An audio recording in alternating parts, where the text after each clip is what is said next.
Erika. She will talk about ISTQB. Okay, it seems it works. I'll start, Arina. Thank you. Okay, so good evening, everybody. I think we can start now. If something is not working or there's a question or problem, whatever, please use the chat function. So I'm Erika from iSQI, and I'd like to welcome you to the ISTQB CertDays. This is an online event starting today and will last until Friday, the 19th. And it's basically a series of webinars given by known experts. The focus of the CertDays is clearly on software testing. So ISTQB will be the focus, but we will also go beyond addressing, covering topics like requirements engineering, usability, user experience. And on the last day, on the 20th of October, the Saturday, you can check the level of expertise by filling in the online mock-up exams. Those are the sample exams. And you will receive the link to the exams on the mock exams on Friday.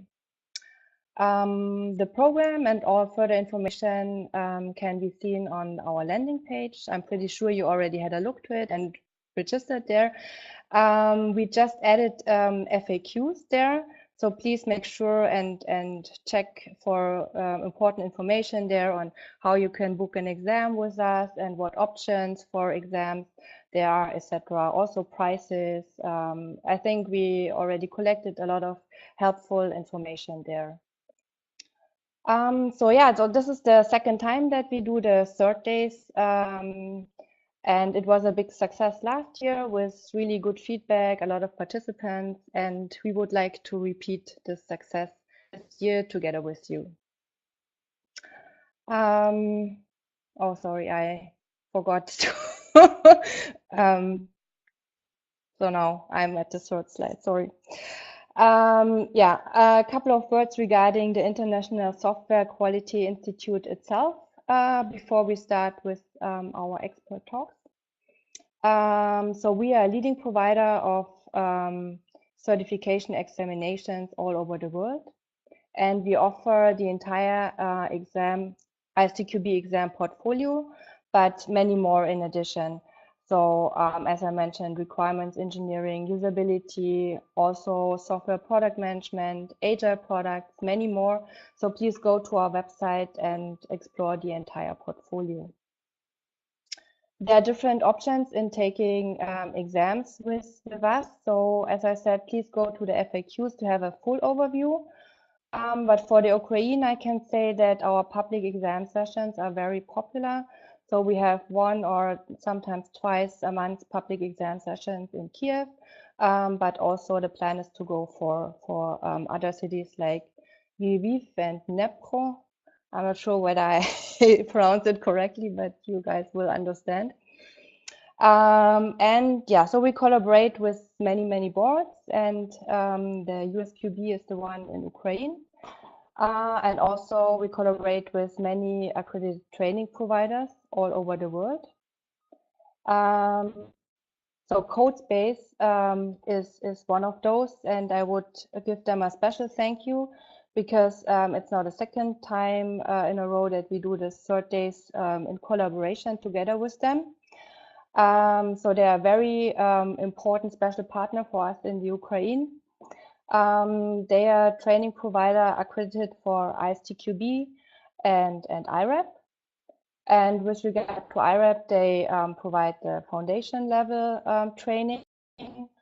For the ISTQB portfolio, they have beyond the foundation level also the test manager, the test analyst, and also in preparation the security tester. This is coming soon, and I expect that there's a huge interest in Eastern Europe, especially. So moreover, they're organizer of big and important conferences in Kiev. So I guess you have heard of testing stage, think stage, or DevOps stage. So they are already in preparation for of those conferences for next year. So please check out regularly what's going on their website and stay informed. And that's basically already it from my side as a very, very short introduction. And I would like to hand over to Irina, who is our representative in the Ukraine. And she will say a few words in Russian before we then switch back to the expert talks that are given in English. So I wish you a good time and enjoy the CertDays.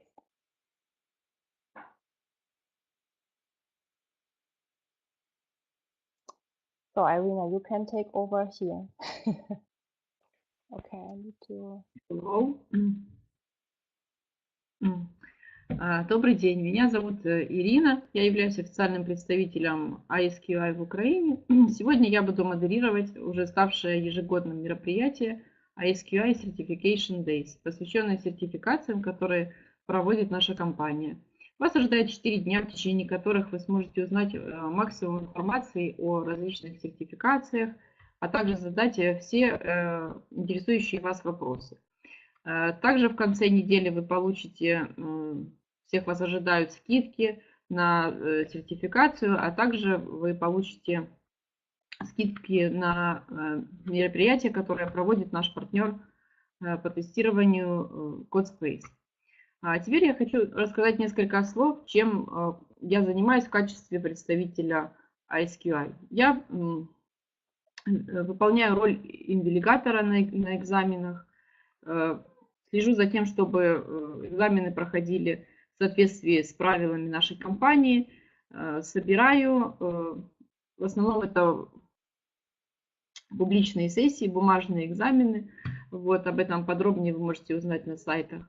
Также я занимаюсь продвижением сертификаций, в частности ISTQB, IREB в Украине.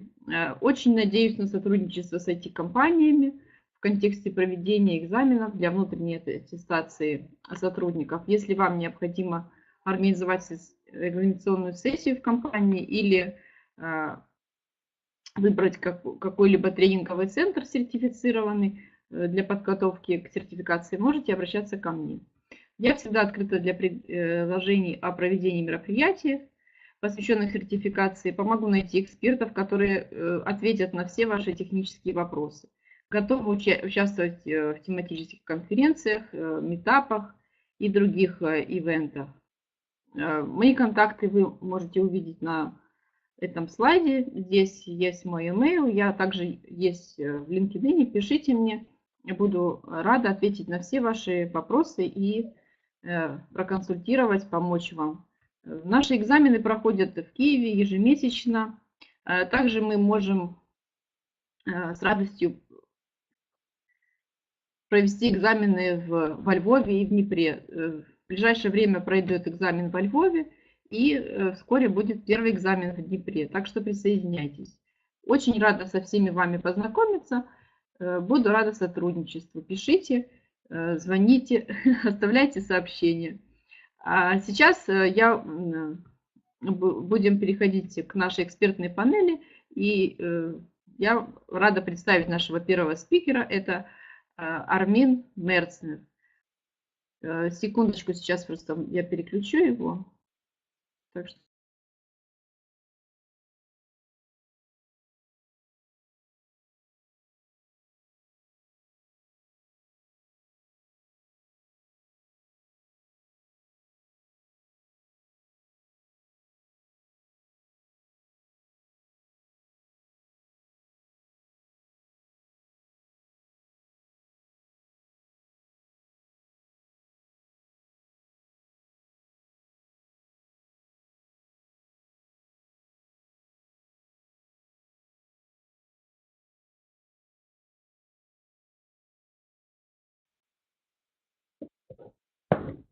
Okay, hello Armin, I see you, and we are all waiting for your speech.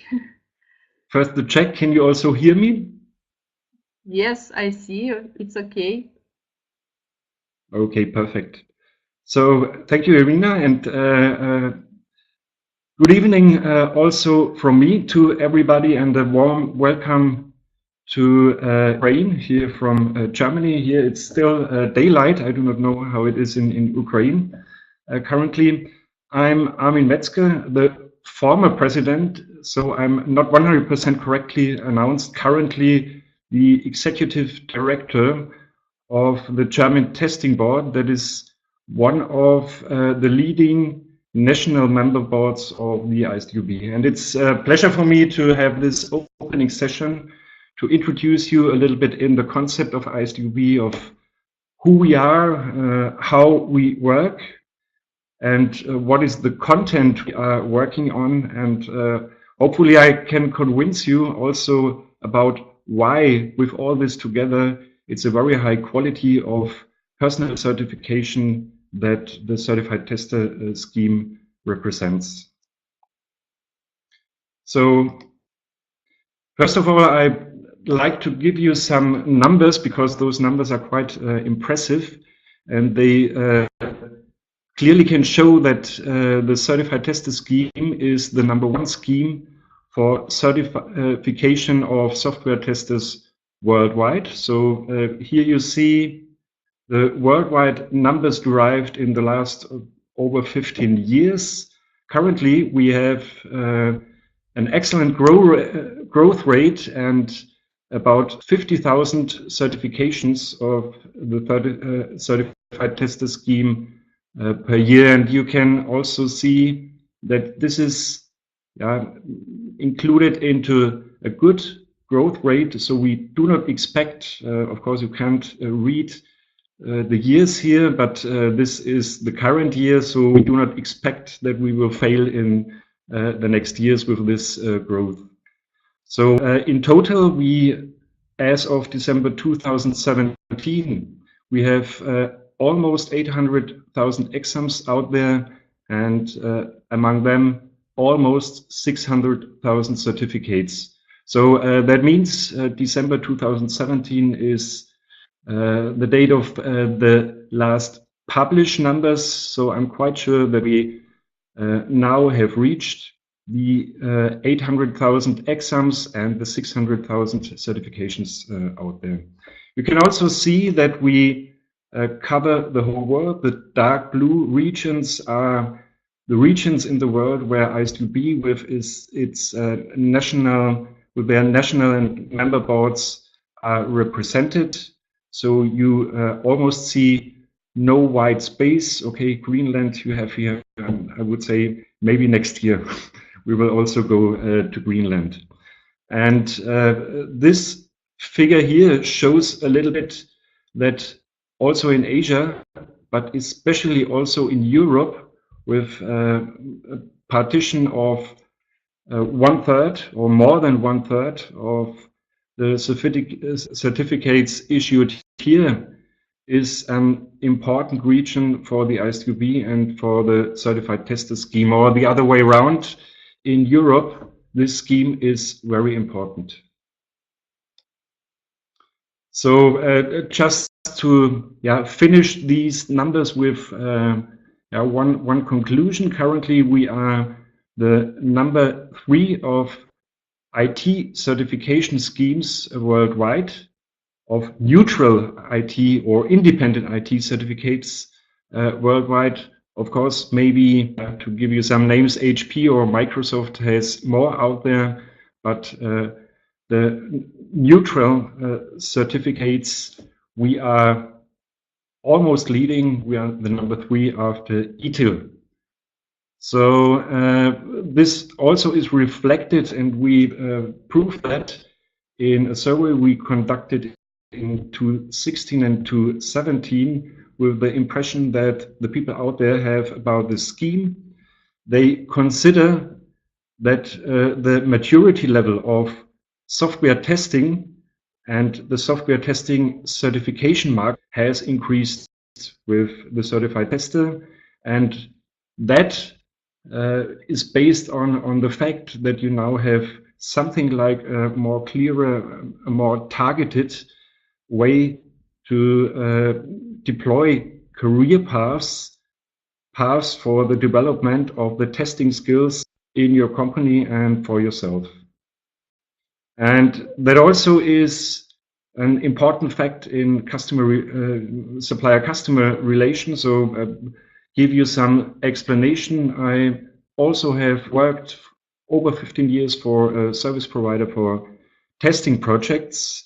And there, starting with the 2000s, you had a lot of skills describing the requirements for a tester for a project. Now it is very established in many domains of the German market that the required skill is called Certified Tester Foundation level, or maybe if I tester advanced level, test manager, test analyst, technical test analyst, and so on. So maybe a few words introducing the ISTQB itself. What kind of community is that?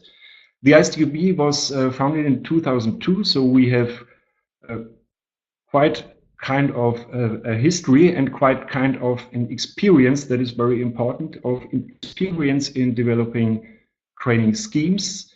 We are a non-profit organization with headquarters in Belgium and reflect a community of worldwide international test experts that jointly develop and of course maintain the ISTQB certified tester scheme. Maybe just to give you, let's say, the target, the objective that we have, I will explain the ISTQB Vision. They do not memorize that because it's too long. As you sometimes expect, you should know your vision, but I will read that. The ISTQB Vision is to continually improve and advance the software testing profession by defining and maintaining a real body of knowledge of testing, which allows testers to be certified based on best practices, connecting the international software testing community and encouraging research. That vision contains a few of the basic principles also, that we are a community that comes from the industry, from the application market, but also from science. And a brief explanation how that works, because sometimes there's some confusion. Who is iSQI, the exam provider, who is a training provider, and so on. ISTQB, as I mentioned, is assembled of national member boards, so it's almost 60 currently, that are working as volunteers on the concept, on the scheme, on the content of the scheme. And for the member boards, they are responsible for the quality of the scheme in their region. That means they accredit the training providers and the material, and they govern the quality of examinations, for example. The market partners are the accredited training providers that conduct the trainings, of course, but it's a separation of powers in this case. So the examination is done by a different party, in this case the examination providers like iSQI, who conduct the examinations and then at the end, in the best case, issue the certificates. And in the middle of all this, of course, you are there, the certified testers. Not to go too deep into the structure of the ISTQB, but as you can see here briefly, it's an organization that is ruled by this middle part here, by their General Assembly, meaning the members define where to go to and take the decisions. And of course, you have systematic organization. We have here with an executive committee, with governance, and with steering committees, for example, for the product portfolio. And of course, we have a lot of working groups that as volunteers define, develop, maintain the content mainly based on the training schemes themselves, foundation, advanced, expert level, specialist and agile stream, but also on supporting content like glossary, like the examination, and of course, we are supported by marketing colleagues and by colleagues who do management stuff. A few words now to the scheme itself. I hope everybody can clearly see that on my screen. It's a little bit too small. Maybe we can enlarge that on the screen, but I will explain that. So the certified tester scheme currently is kind of a matrix with streams. Oh, thank you. That helps a little. With streams, and with specific levels of the skills in those streams. So the whole story began with the core stream that still is the most important stream of the complete scheme. And it all is based on this certified tester foundation level that gives the basics of testing, the testing methods that can later be added by specific knowledge. And this core stream with the basic methods is enhanced by more detailed advanced level and more advanced training content for test management, test analysis, and test design, and for the technical aspects in those 3 courses. And at the end, you have a very high degree skills that are conducted in the expert level trainings currently for test management and for improving the test process. We have a second very important stream, that's the Agile stream, currently with the Agile Tester Foundation level. We will hear a little bit about that later. We've planned extensions on an advanced level that basically gives the application of all those methods you learn here, especially for Agile projects. And then we have specific specialist stream, and for that I go to the next page. 4 different topics, 4 different quality aspects, 4 different test approaches or domains, like currently the automotive tester and the model-based tester on a foundation level, but still more that are currently developed and can be expected in the near future on the quality aspects like performance testing, on domain or approach aspects like mobile acceptance testing, gambling, and again, usability as quality aspects, followed by an advanced level with security testing as quality aspect and by test automation. But I think you will hear a lot of details to all those streams later. So I'd like to finish with the explanation why this is high quality, the highest quality you can currently achieve with testing certification from long-term experience that we have over 15 years, as I explained, how to develop and how to maintain those courses. So we start with business outcomes, explaining you what is the outcome for you as a trainee or for your employer. What is the additional skills that you have after you come out of a course like that? And then we derive learning objectives out of that on different cognitive levels before we develop the syllabus itself, the glossary terms, and the content in detail. That is the basis for the training providers to derive their training material and for the examination bodies to provide the examination. That is a brief introduction to how it is done, who we are, and so on.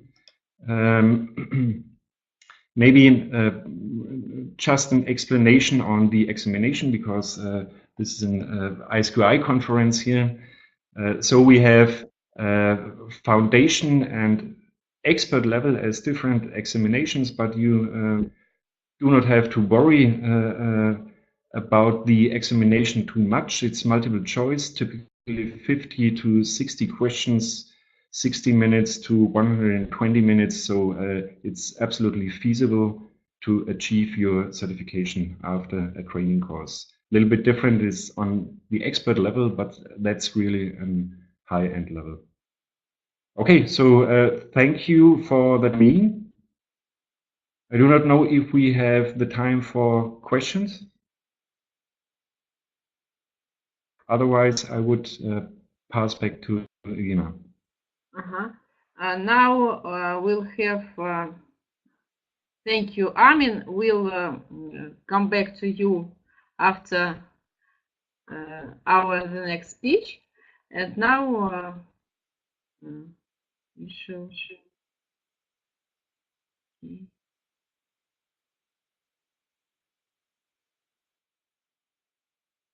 Now we shall go to our next speaker. It's Rex Black, but unfortunately he's busy with his project, and now we have a recorded session from him.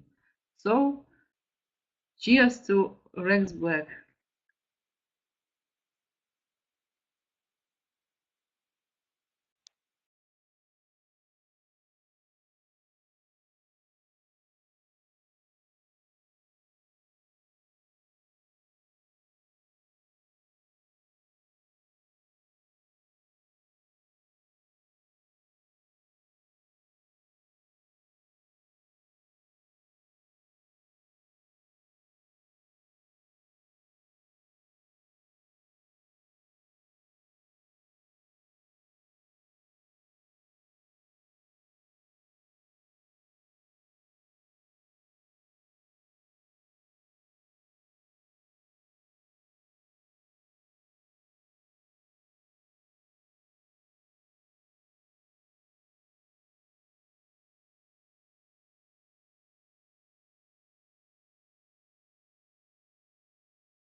Hello, everybody. I'm Rex Black, president of RBCS. We are a worldwide testing and quality assurance firm serving clients ranging from small startups to Fortune 20 global enterprises.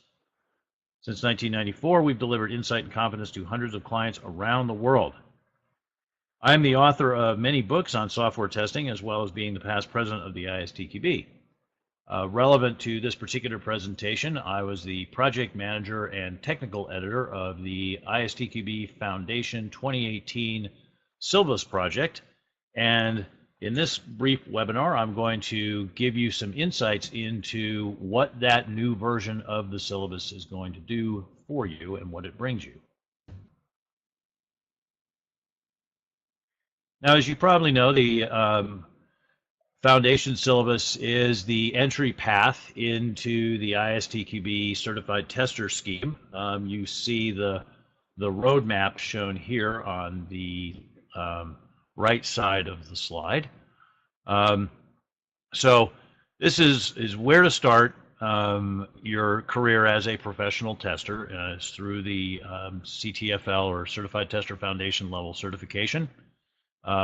This will position you to take all of the other ISTQB certifications, which lie along the three paths that you see, or three branches that you see in the diagram. Now, something that people often ask about the new syllabus version coming out is, well, are the 2011 certificates still valid, and is 2011 training still available? I mean, when I say 2011, I mean Foundation version 2011, which is the previous version of the syllabus.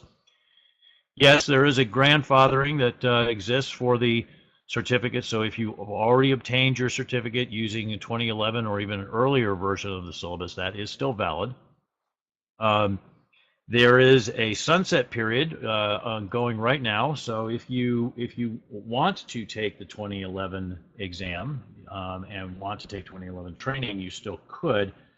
However, I would really recommend you to take the Foundation 2018 training and exam. It's much better. We are running it now, and we're really happy with it from an instructional point of view. The attendees are happy with it. The exams are going well.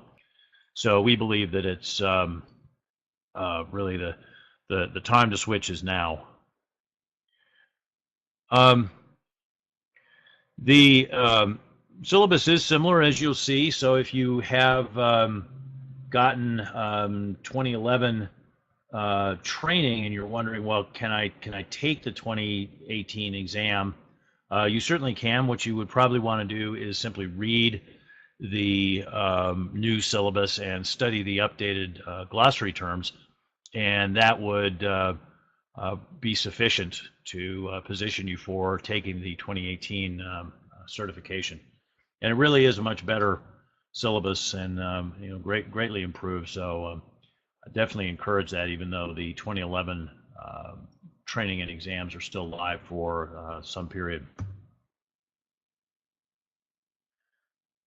So you might say, well, why was the syllabus updated at all?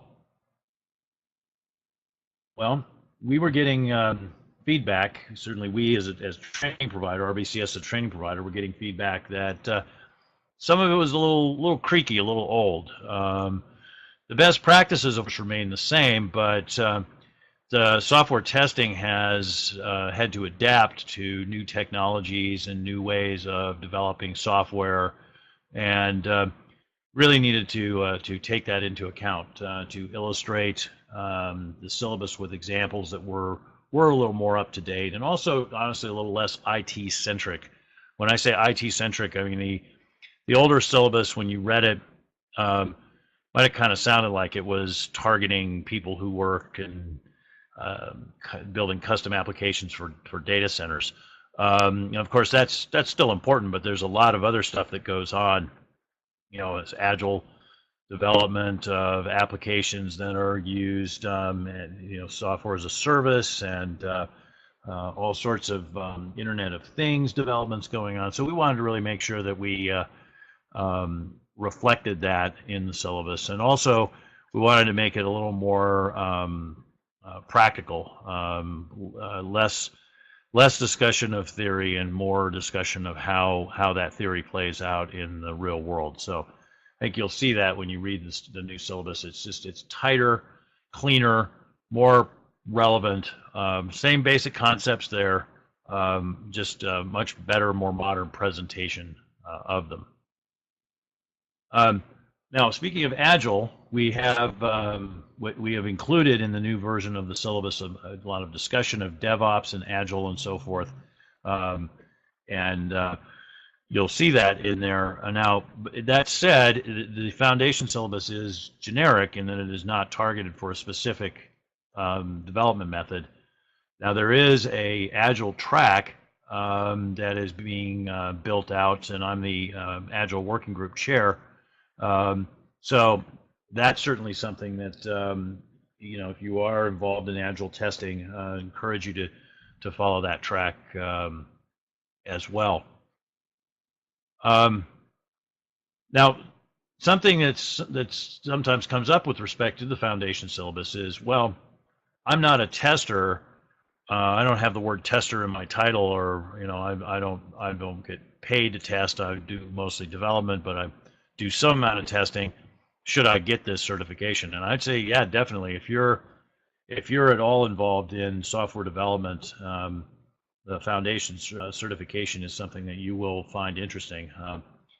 I just ran a 2018 training a few weeks ago, customized version of it for people who were developers who also are involved in training, or involved in testing, and they found it highly relevant.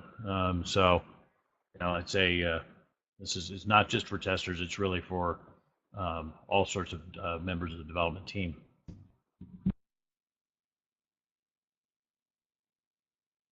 Now, let me take you inside the process of developing the 2018 syllabus doing the update.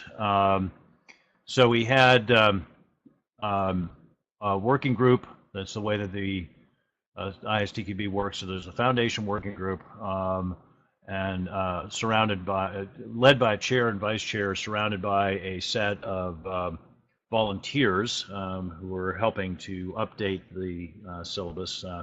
Many of these people with decades and decades of experience. As I said, I was the project manager for this effort, and also a technical editor, and that led to me doing a lot of processing of comments on the syllabus. So we had 3 reviews: alpha review, which is internal review, a cross review across different participants in the ISTQB, and then a beta review, which was more of a wide review that included more people, including people outside the ISTQB. And we got, by my tabulation from the spreadsheet, 5,400 comments from more than 140 reviewers. So that really allowed us to tighten up and clean up the material quite a bit.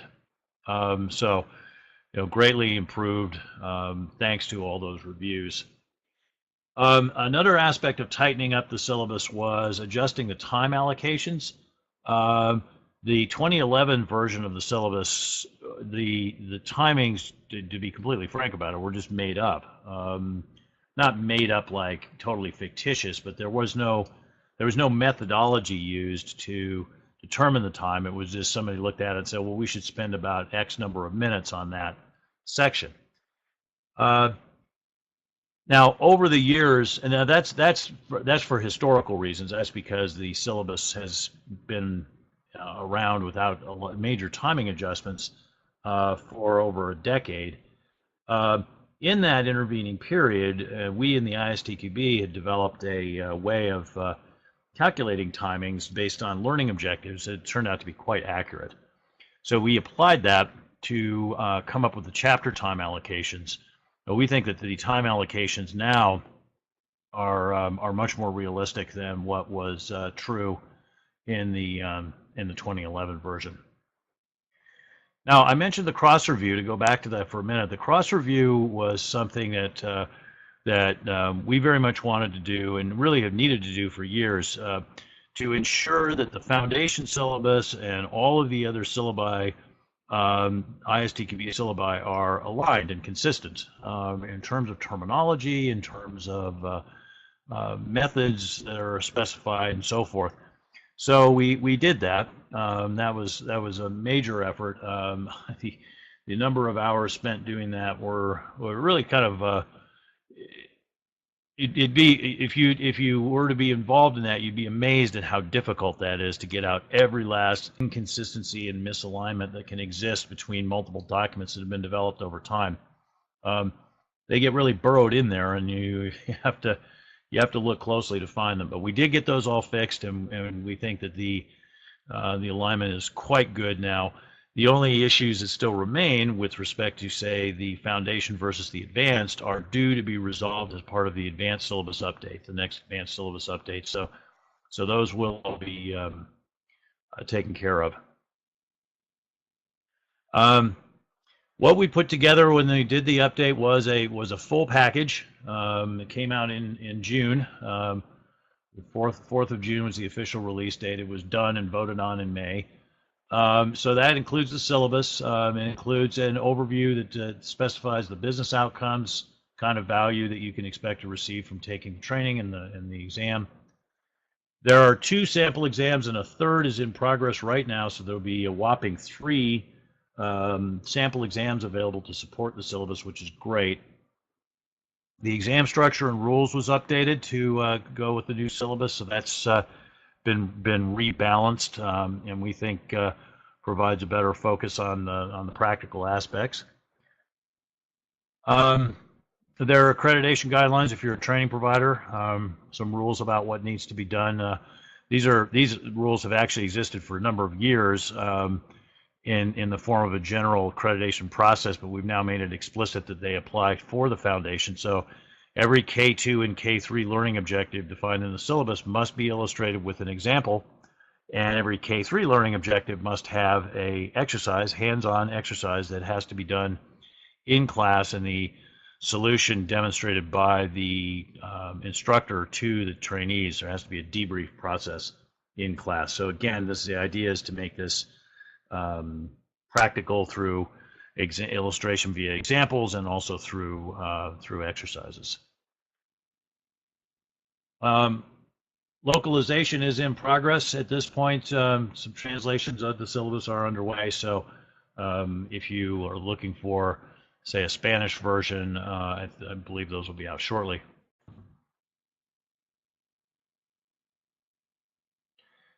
Now this slide just shows the sections and the chapters and the sections within each chapter. Some minor adjustments here, nothing huge. The static testing chapter was compacted a bit. There was a whole section on static analysis before, which was compressed into a single section, the introductory section, because there was a lot of redundancy. And the test techniques section went from test techniques chapter, went from 5 sections to 4, because there was a discussion in the first section on the test development process that was adequately covered in chapter 1 in the test process. And speaking of which, that section in chapter 1, the test process section, was significantly revamped to make it much more Agile friendly, DevOps friendly. So we're really happy with that. Chapter 2 also was very significantly revamped to be more compatible with modern development methods, and also to be more explicit about test levels and test types, and more clear about what those are and how they're different, because that is a major point of confusion. Chapter 5, the test management chapter, remains in its original form to some extent, though. It is tightened up and adapted, as I said, for modern methods, so it's quite improved. Chapter 6 is shrunk from 3 sections down to 2. The older version of Chapter 6 had a lot of material in there going on and on about classifications of test types. It was more detailed than was actually required. So we think that the new version, as I said, is similar with the rest of the syllabus, is just tighter and cleaner, better presentation. Now, that said, the exam remains the same in terms of its form. It's 40 questions, multiple choice, 65% to pass, 60 minutes to take the exam. Unless you are taking it in a language other than your native language, in which case you get an extra 15 minutes. You get 75 minutes instead of 60. So while the syllabus is streamlined, and that results in streamlined training, the exam remains the same. So there's no surprises there.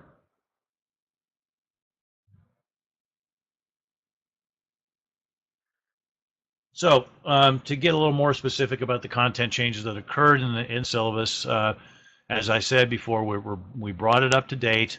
There have been important industry trends like shift left and Agile and DevOps, continuous integration, continuous delivery, continuous deployment.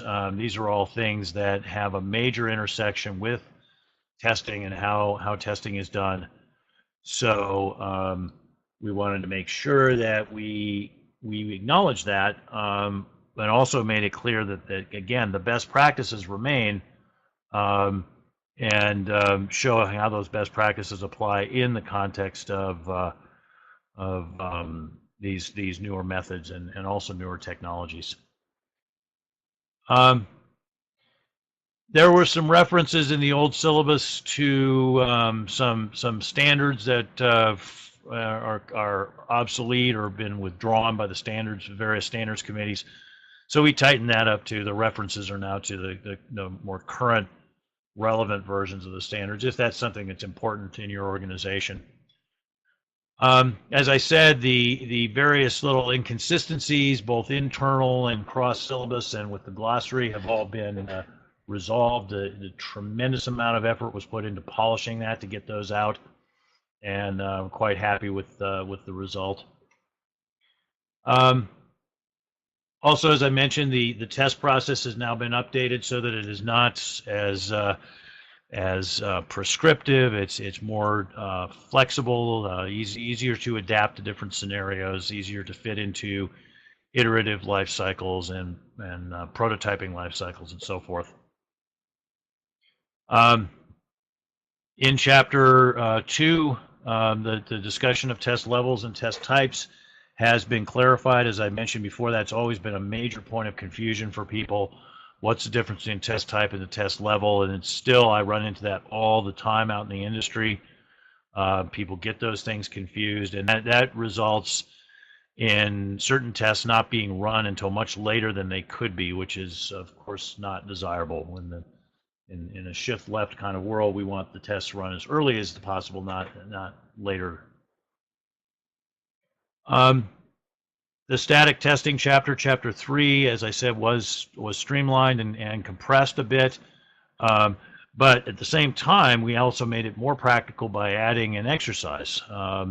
So there's a K3 learning objective, an application learning objective defined in the chapter, and that requires an exercise. So there's a discussion of not just types of reviews as before, but also techniques of reviews, and you should be applying those techniques in the review exercise. So it really gives you a chance to get hands-on with reviews, unlike the material before, which didn't actually require that. Now, we had always had a review exercise in our training material because we felt that was an important topic, so it's good to see the syllabus kind of catch up with that. The discussion of the black box and experience-based test design techniques in Chapter 4 was quite cryptic in the 2011 version of the syllabus. So this is now, both of those sections have been expanded to provide more detail to make the syllabus an even better resource when it comes to the topics of test design. At the same time, we moved away from a in-depth coverage or in-depth discussion of code coverage, which was part of Chapter 4. Now it's about being able to understand that and interpret what a test tool might tell you in terms of code coverage, rather than spending a lot of time tinkering around with code.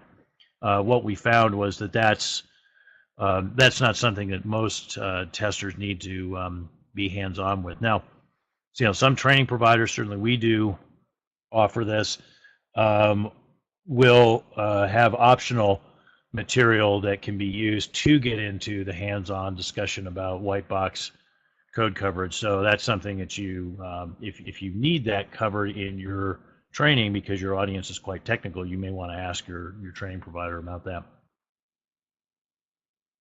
And just overall, the learning objectives of the text were, as I've said, tightened up, cleaned up. There was a lot of kind of clunky wording that had accumulated over the years. One of the great things about the ISTQB is it's an international organization, but one of the challenges that sometimes comes up with that is that you get people writing material in what is effectively a second language for them, English. And if that's not carefully edited, that can have some little glitches in it. So we were careful to get that all out. We had actually multiple rounds of technical edits. In addition to myself, Dorothy Graham was a technical editor, and we had a copy edit done. So we really feel like the English, the way that the concepts are expressed, is really well expressed in standard U.S. English.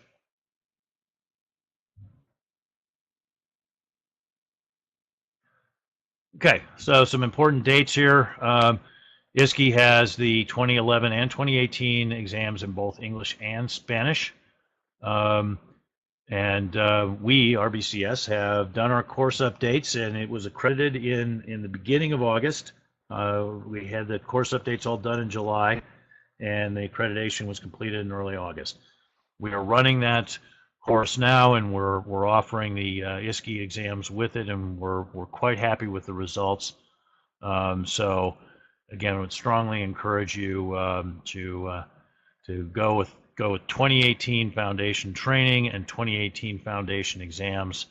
I think you'll find the overall experience much better. Now, if you do decide to stick with 2011, you have less than a year. You've got 9 months left to do that in English, and you have 15 months left to do that for non-English. But I would really expect that a lot of the training providers will probably be strongly encouraging 2018 training much sooner than that, if they're not already. Now, if we, for example, were to be contacted and asked for Foundation 2011 training, we'd certainly work to talk the client out of it and try to convince them to go with the 2018, just because it's that much better.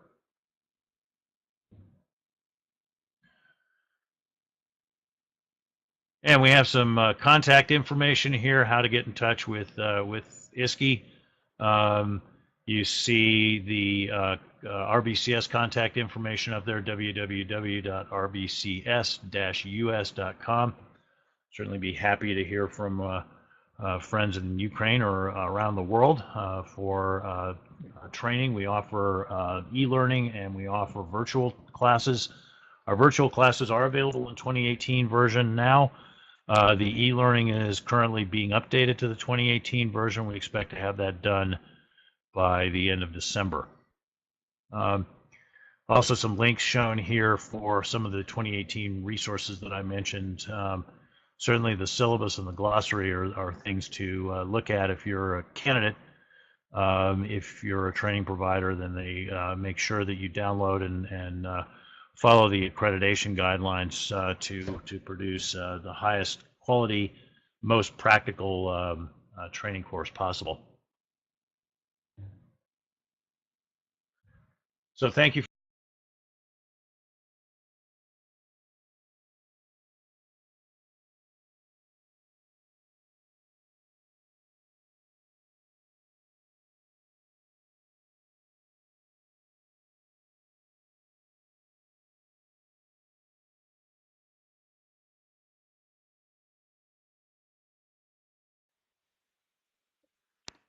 Hello again. Now we come back to Armin, and if you have questions regarding to Rex Black, please leave them in chat, and we'll find answers. So, Armin, we are listening to you. Okay, so thanks again.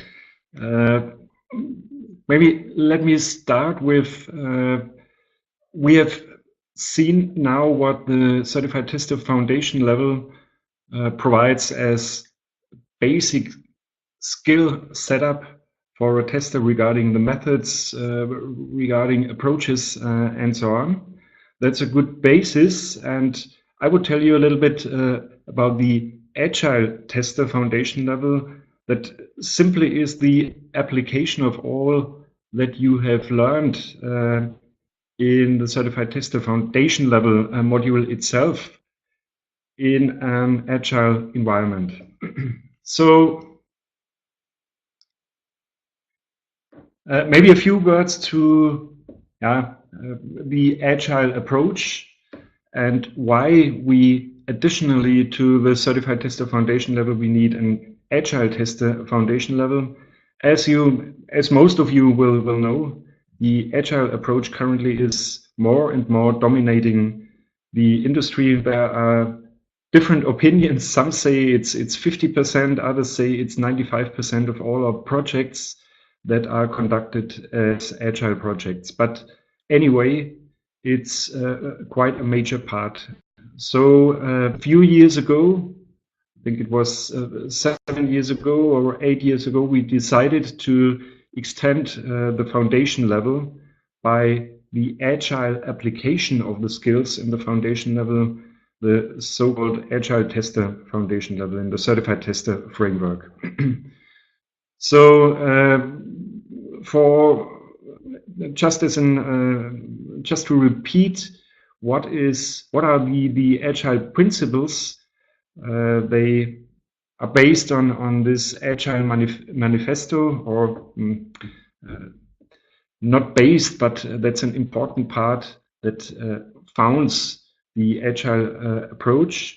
So individuals and interactions count over processes and tools, working software over comprehensive documentation, customer collaboration over contract negotiation, and responding to change over following a plan. There's a little bit of misunderstanding sometimes. So the Agile Manifesto does not say that you do not need processes and tools and you do not need documentation and so on, but it's just a shift of priorities, with the objectives to make projects more flexible, more customer related, more targeted to the needs of time to market that you all are familiar in the current software industry. That's a big challenge, and the agile processes address those challenges. So you can imagine that compared to classical projects, I was growing up with the classical approach with V models and so on.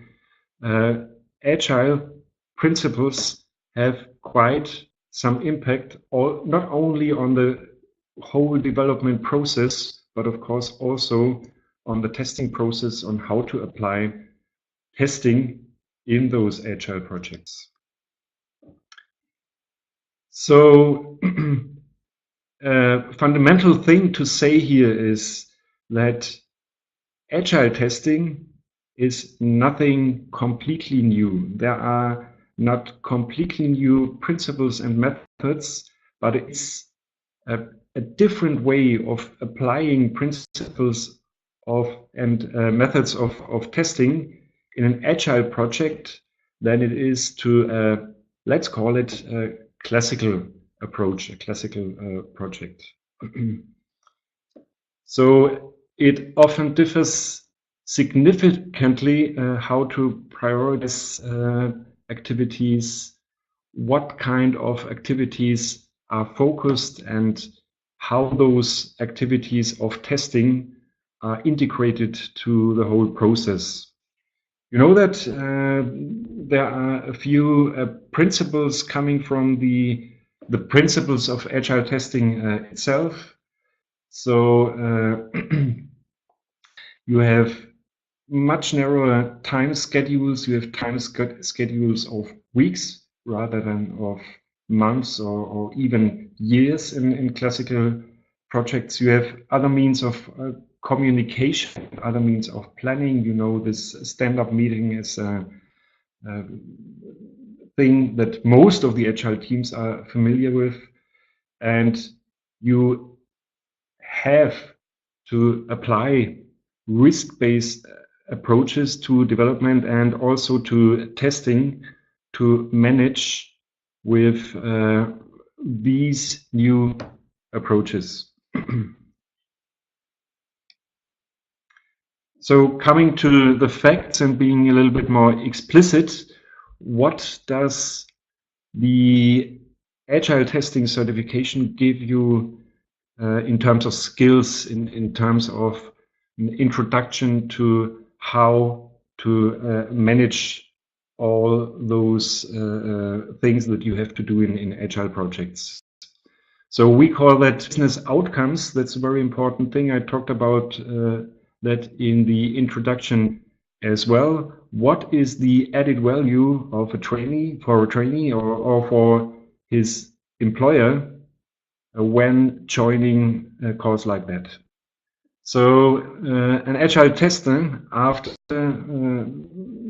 joining this course, can collaborate, knows how to collaborate in a cross-functional agile team. He knows the principles and basic practices of the agile software development, and he can adapt his or her existing testing experience and the knowledge about testing methods to agile values and principles and to agile processes.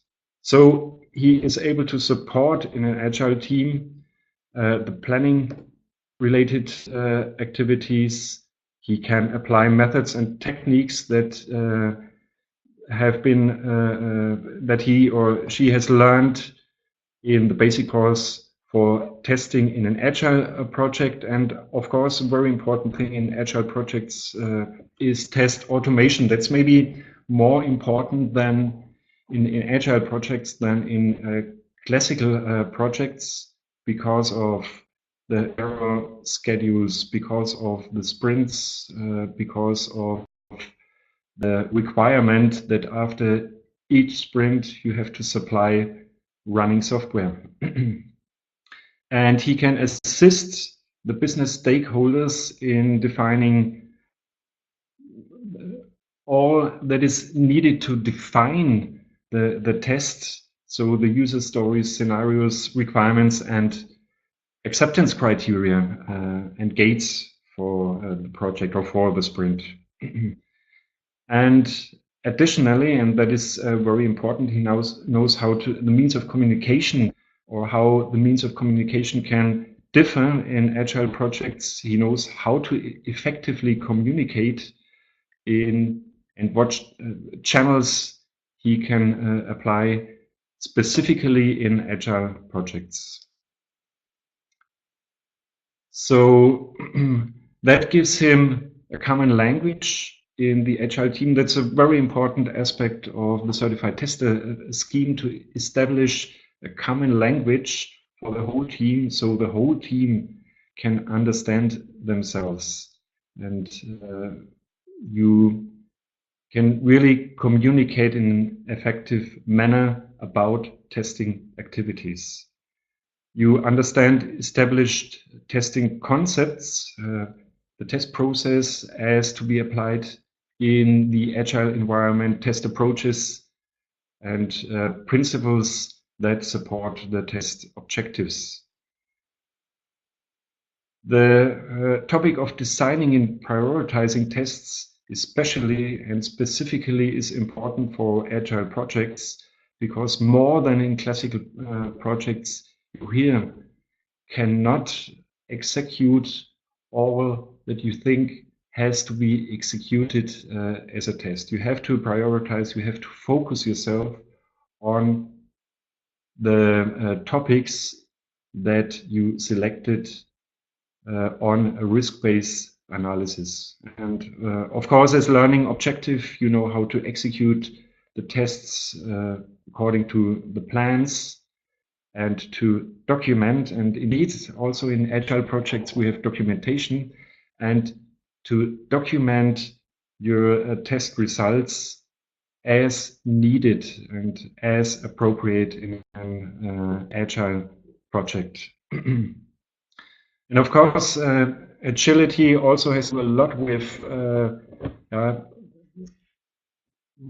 from time to time and in defined schedules to see if you're doing your things right. You participate in reviews according to the content, according to the software, according to the testing, but also reviews according to your approach and the processes. And you have to be familiar that there exist test tools, and test tools are also specifically more important in agile projects than they sometimes are in classical projects.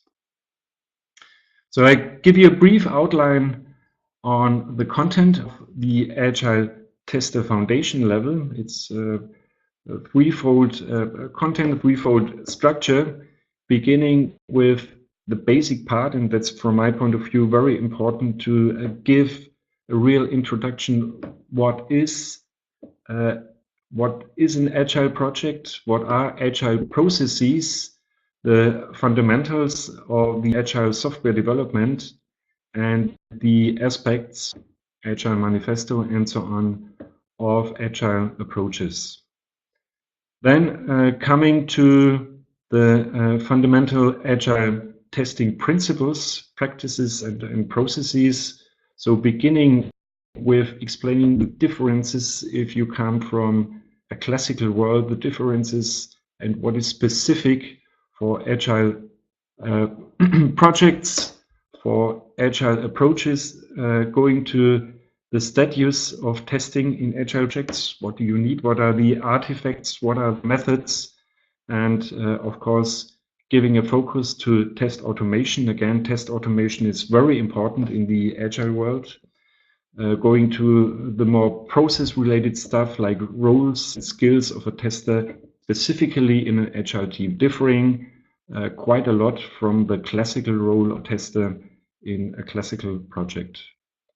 And coming to even more explicit topics like Agile methods, techniques, and tools. So the testing methods, the quality risk assessment, and the estimation of the effort, the planning aspects, the techniques in Agile projects, and at the end, the tools that you usually apply in a much higher degree in Agile projects. Not going to the details here, but you can read a lot. I'm skipping those slides. You can read a lot about the details on the ISTQB homepage, istqb.org. You can refer to the syllabus there. You can refer to sample examination questions there. You can refer to the glossary that download all this stuff. And that applies, of course, also for the other courses that will be introduced in this session as well. So from the content point of view, I finish with the examination, the certification for the Agile Tester Foundation level. It's a 40 multiple choice questions examination with a duration of 60 minutes. As usual, you have additional time as candidate taking the exam, not as native or local language speaker, in this case 15 additional minutes. You score 1 point for each correct answer in those 40 multiple choice questions, and there's a pass mark of 2/3, so 65%. You need 26 or more points to pass the exam. I like to finish with this question. Agile tester, is this something for you? I hope. Okay, next slide then. Here with a question mark. What is the audience this course is planned for? The target professionals are testers that are coming from traditional cycle processes and entering into Agile processes. It's an entry level for testers that enter into Agile testing and have interest in Agile testing. And this is what I consider the most important target group. It's also a course for experienced developers, Agile team. The ones of you that get work in Agile teams know that there is typically not that separation between developer, tester, and so on. Everybody, you call that the T-shaped man, has to have all the skills and, of course, a little bit of depth in some of the skills. We often have developers that also have to conduct the testing, and that's really the target audience, important target audience for this course. Addressing all the roles, including the testers, analysts, test engineers, the consultants, the managers, the acceptance testers and the software developers. And to mention the ISTQB foundation level course or the certificate, there is a prerequisite, but that's reasonable, of course, because the Agile tester is not mainly about the methods, it's mainly about applying the methods you've learned there in this basic course to Agile projects. And this is not with a question mark, but Agile tester for you. So I hope I have made up your interest in this topic. So that was it from my side. So thank you for your attention. Thank you. Thank you, Armin. And now we have a Q&A session. You can write questions for Armin and he will answer you. Thank you. So questions, please. What are your questions?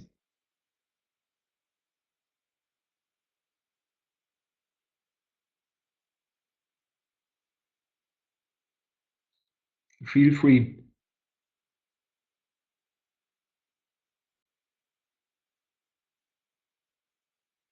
So one question is, are there any syllabi coming up for a major overhaul like the foundation syllabus?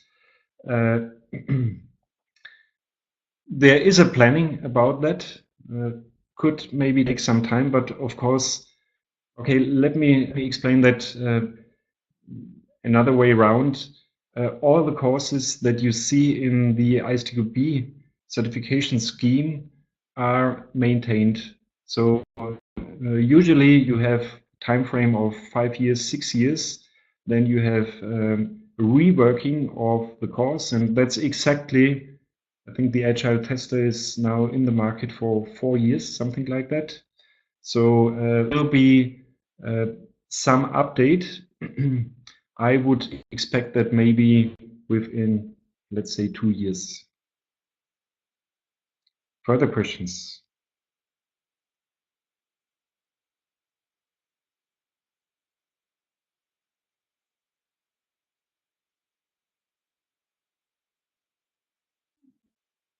So feel free, there are no questions, there are only bad answers, as we say in Germany.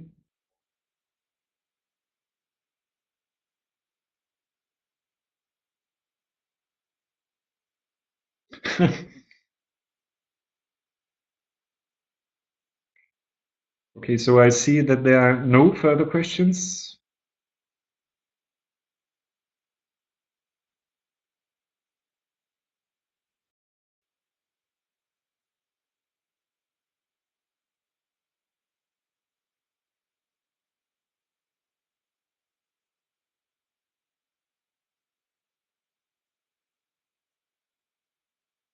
Okay, there's one question: when can we apply for exam? Anytime. This scheme is out there in English language. At least I do not know the situation in your region, in your language, but it's out there in English language for, as I said, 4 or 5 years. So at least in English language you can apply anytime. If in your language, that maybe iSQI can tell you.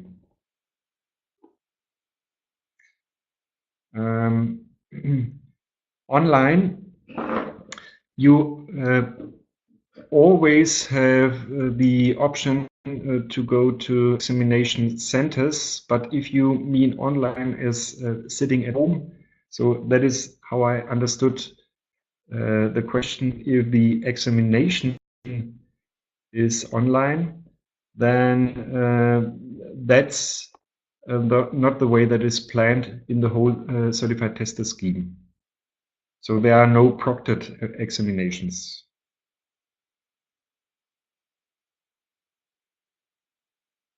Okay, and there's one answer by Erika. You can join the public exam sessions in Kiev, for example.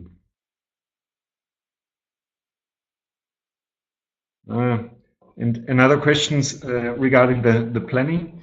When will be the advanced level for Agile tester be available, and which will be the prerequisite for it? I do not want to give you an answer that I'm claimed for afterwards, but I assume to answer the second part of the question first. Currently, there's a rule that the foundation level, the certified tester foundation level, the basic course is prerequisite for every course. Then you have to have this course, you have to have the Agile foundation level, and I'm quite sure that this best practice will be applied for the whole Agile system. So I expect that you need the Agile tester foundation level to go into an Agile tester advanced level. When will it be? Again, I do not know. So the schedules in ISTQB are not that narrow. Maybe, let's say, in 2 years could be, but I do not want to promise you.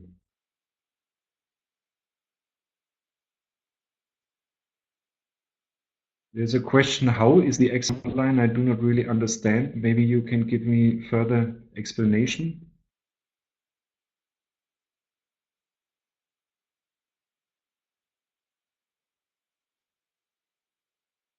Testing in blockchain. Oh, that's an interesting question. I do not know about specific plans for testing in blockchain. And I do not expect that in the next 2 or 3 years within ISTQB. I think that's also an experience from other courses that we did, that it's very difficult to provide training courses for topics that do not have, let's say, a basis you can work on. And blockchain is some of those topics. But let's see. At least I do not know any planning for that.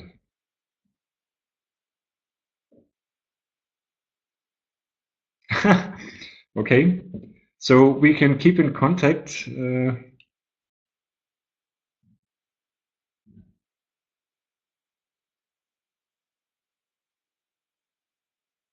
Okay, are there further questions?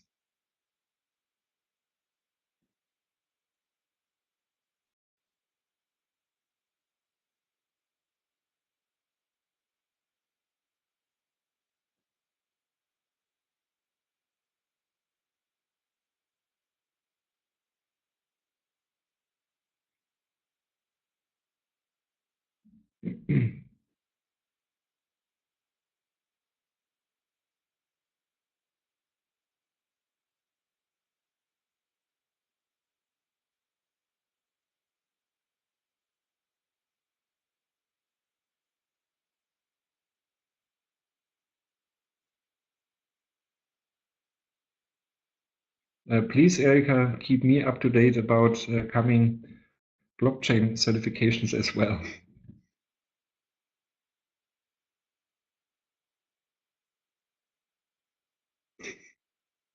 Okay. It seems to be a lot of interest in this topic. Okay, are there any further questions?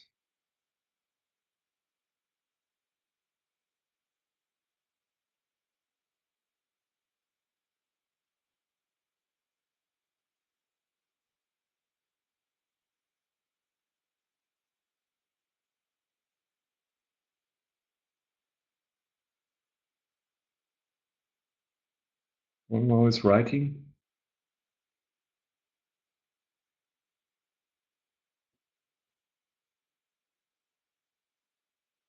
Everything looks clear. So I think we have the planning. So we are waiting for the last question, and we'll have a small break. Yes. Thank I've you, seen a Armin. coffee break of 5 minutes. What is a coffee break in a webinar? Yes, we have coffee break and then we will meet another speaker. So Armin, it was very interesting for us, your speech. Thank you very much. Thank you, and see you in 2019 then, latest. Okay. Okay, thanks, bye.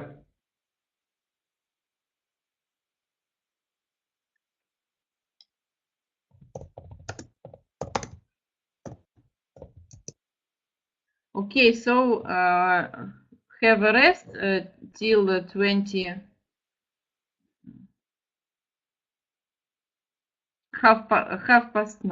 and then we'll start with Anton Muzhailo.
Hey, everybody, guys, do you hear me?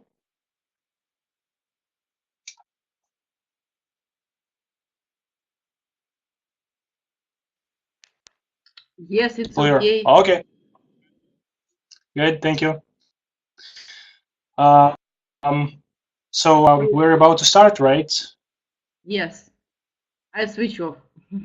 Okay, couple minutes. Okay, couple minutes. We're gonna wait. From what city are you? Okay, I am from Kiev.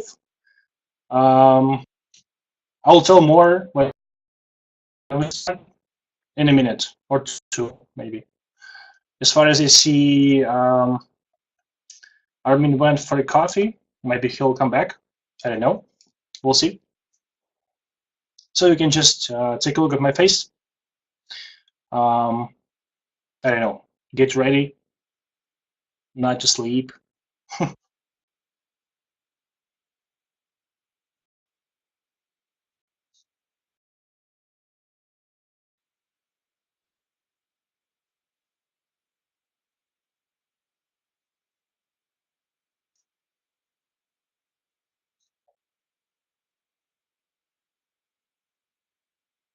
Actually, it's a lot of people here. It's about 40. Whoa. Maybe some will after the break is over. So let's see.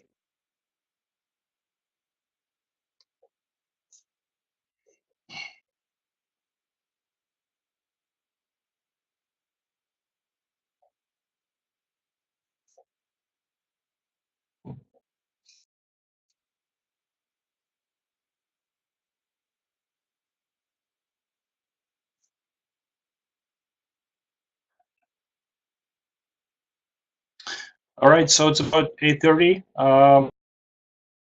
Irina, are we ready to start?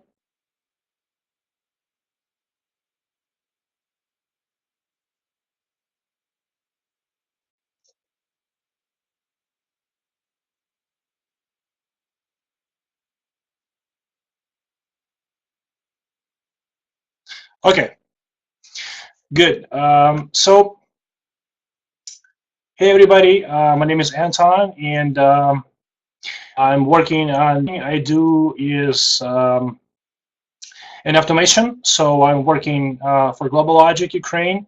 I'm doing test management, automation, manual testing, performance testing. I also work as a consultant. Lots of things. But today, yeah, and of course, and second thing, I work in the teaching industry. I work for CodeSpace. I'm conducting the courses for foundation level, ISTQB and ISTQB advanced level test manager courses. Both of them are certified, so I provide the certified trainings in Kiev in Russian and English. So yeah, it's kind of little. So yeah, that's about it. That's kind of boring. You can find me on LinkedIn and take a look more. But we'll talk today about test management. What is it? Why do we need this? Some tips and tricks. But the most important thing, why do we need this, is just assume you're good in test management, right? You say to everybody, okay, I'm good. I know how this works. I am the team leader for, I don't know, 5 years, 10 years. So I'm doing great. And it always looks for me like person saying he or she is good at wine selection. So this is interesting. You say, okay, I'm good in selecting wine. You say, all right, pick me something good. And this person takes the most expensive bottle and says, okay, this is perfect. This is amazing. Of course, mostly it is. But if you try it, you can say, okay, yeah, it's expensive, but it's not so good. And this person says, why? I like it. Well, you didn't like it. Sure, I'll advise you another one. Same thing with the test management. you can't just check if person good or not, because he'll just pick the most expensive things, and probably those things gonna work because it's usually how the things works. But the good manager, the good test manager, the good engineer will always pick the best solution, not in terms of quality, not in terms of result, but also in terms of money. The good person who actually good in selecting wines, he will pick, I don't know, the cheap bottle of wine, and you'll be satisfied. You'll be totally agreed on everything's happening, and always you can be sure that this is the money required for exactly this situation, because probably you won't get really expensive wine for just small parties, right? Because like you don't need this, right? Same thing in test management. You don't need really expensive tools and approaches in small projects, right? So basically, this certification works in a way it should be. So if a person has this certification, it means that this person knows exactly what he's supposed to do in terms of quality, in terms of money, in terms of time.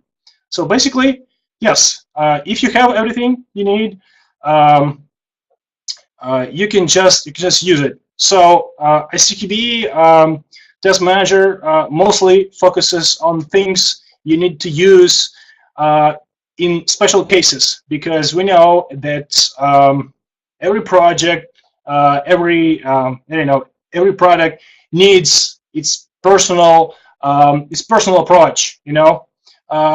Not the approaches written in books, because you need to know that approaches, but you need to use it. You need to know how to use it. Yay! Someone likes wine, sure, and I like to. That's correct.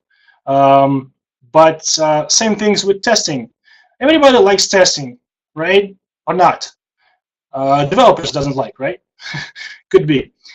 So yeah, we'll cover some topics in here, and then we'll have some time to discuss some questions if you like. So just get ready. Basically, we'll start with just the big picture. We know that ISTQB have lots of certifications, lots of levels. We have the foundation level here, and the advanced level, the core, meaning you probably already heard about the Agile extension and the Agile branch. Same thing with the specialist, but we're going to talk about the core. So basically, I'm always talking like ISTQB does on foundation level. It just show you the structure. It just show you the skeleton of all the testing process, without any little details, without anything specific. It just shows you the big picture, as you can see here. So here's the ISTQB world, right? As we can see, it is the globe, right? But foundation level, it just show you the skeleton. So you can see here that there are some points that really matters, but you don't know how does it work in real. This problem is solved on the higher levels. So the advanced level is showing you the some specific point which is required for your position, for your skills, for your knowledge. So the test manager is really based on foundation level. You can't learn the test manager without knowing the foundation, because foundation show you the terms, show you the big picture, and shows where exactly is the part about the test manager, where it's located, and how does it integrate it to the entire development lifecycle. So basically, This is important, and if you want to know the test management, you need to remember, you need to know the foundation. It's easy, as always. What's about the exam? So how does it look like? How does it happen? We have a bug in here. See? It says 60 minutes. It's wrong because it's for foundation. I was wrong because actually the time is about 3 hours for native speakers, for those who have the English as their main language, and 3 hours 45 minutes for non-native speakers. So this is correct. It has 65 multiple choice questions, which means you probably should select several options from the choices you have, and if you, for example, if you need to specify 3 of them and you'll be wrong in 2 of them, you will be failing the entire question. And which is interesting, some questions might have more points than 1. It could be 1, 2, or 3 points. So the 3 points questions are usually most difficult and require more time. And basically, you can't fail them if you want to pass the test successfully.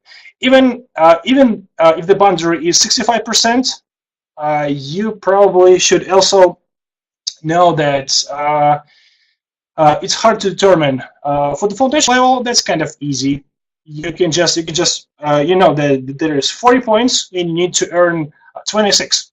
So if you pick 25 questions or 26 questions correctly, you can just leave it as is and you'll pass. But here you can't be sure because you actually see how many points for this question, but when you're on exam, you feel like a stress. All the things came to you, and you're scary about how things going. So you need to focus on everything. I'll share some tips and tricks how to pass this exam, how to I don't know, how to help yourself when you're in exam, how to focus on the areas you really need. Of course, the precondition is the certificate of foundation level, and you need to have the 18-month of confirmed practical experience, meaning that some person like your manager or resourcing at your company should confirm that by just a signature. So yeah, it shouldn't be too hard, but it needs to be done. Basically, exam in general is not so weird as we always feel like going to a test and you see the question without no correct answers. I mean like you read the question, you read the answers, and you don't see the correct answer. You see all of them are false, especially in cases where you can see the question and you see all the choices, and all the choices are correct for you, but you need to specify, for example, like 2 of them, 2 of 5, which are more correct than others. And this is the hardest thing here, because the test manager requires from you special thinking that will allow you to specify, to pick the correct answer, to pick the correct way to implement something, to use or not to use the approach, to apply or not to apply some technique. So basically, syllabus it gives you some understanding on how the test manager should behave. What are the correct areas? What are the correct points you should consider before taking any choice or before implementing some approach or not. And but this is really important because as a test manager, as a test lead, you often need to prove that your choice was right, or you should prove that this choice is the most effective and the best we can have. So so this certification actually allows you to pick the right choice, and also to prove it to your management, to the people of your team, because visibility is always important. When your team knows why did you pick that or that, it has a trust to you, because they know that you're doing the right thing, and you can explain them, you can teach them. This is really important. It's much more important than you just pick the way without sending anything to anyone, and just implemented it. So this was like usual thing, but certification allows you to forget about this. Let's move on. So basically, the test management certification will allow you to do many things. The most important thing is to just build up all the processes on the project from scratch. So basically, if you have this certification and you're invited to a project which doesn't have any testing at all, just have only development, you will be able to set up all the things from scratch.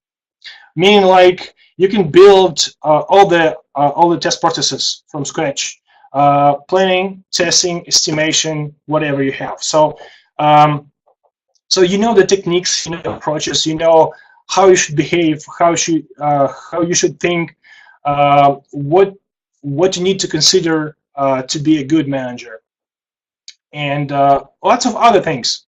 Basically, it will help you to understand why do we need to do this or this, because usually when you come to a project, you just do the things which were used for years, I don't know, or for decades, right? And sometimes you don't actually understand why do we doing this. It's awful. It just eats our time. Why do we do this? And most of the things we just do it and without saying anything. But test manager will help you to understand if it still has the business value or not. Because if it doesn't have the business value, it should be removed, or it should be improved to some point where it can bring the value. Okay. Also, it will help you to speak about testing at more professional level, meaning that you know the terms, you know the tool set. For example, like if you know about just one thing, you'll be always talking about this. But when you can't when you can't use it, you can just you don't know what to do. But Syllabus will tell you what are the other approaches are, and you can pick something from what you have. Also, it will help you to build a career, because as a certified person, you know what to do. You have proven certificate, and you know all the approaches. You've probably spent a lot of time learning these approaches, these syllabus, the books, and everything. And actually, you understand that a lot at the level you're able to work with. Because on foundation level, you can just remember all the questions and it will go smooth. But in test manager, you should not only remember, you should be able to use, you should understand why it's happening this way or not. Yeah, so, yeah, and the last thing, which is also important, that you can be sure that you are making the right choice. Sometimes it's strictly based on the things you've learned from this syllabus. Actually, it all points were written by me because I realized them after I've passed successfully this certification. So the syllabus, what's in there? Basically, there are 7 modules. We're talking about the different areas, different activities.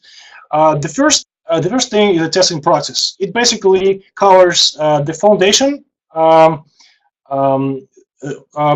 No, sorry. It covers the fundamental test process, which was covered in foundation, but from the point of view of test manager. There are different process activities. Syllabus will tell you how they are integrated to each other, how they help to do certain things, and how do they bring the value to a project, and how it saves money, how do it increase the quality. The second module is about the test management itself. So this module is the biggest. It takes about 1/3 of a course. It basically show you the risk-based testing strategy and approach. How does it work, and why it's the best approach ever, and it can be used everywhere. The second point, it will tell you about the documentation. It will tell you how to work with documents, how to bring the only needed documentation to your project based on your expectations. It also tells you how to do the formal test estimation, meaning like formal, it can give you a formula how to estimate the testing. Not only like, well, you can pick something like 40% of development effort. No, it's very awful because it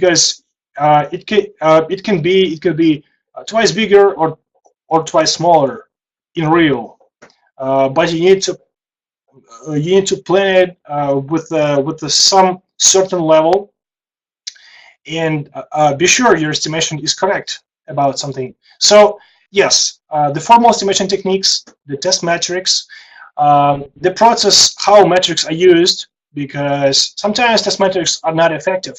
You can just use them, and you don't see any real value. You can just see the numbers, all right? But it also will tell you that the test metrics that will show you the problem will come in future are way better than the metrics that show you the problem right here, right now. Because most of metrics are showing the problem right here, right now, and it doesn't help at all because like you can see the problem without metrics, right? But the real metrics will show you the problem in future. They will tell you that the problem is coming and you need to get prepared to it.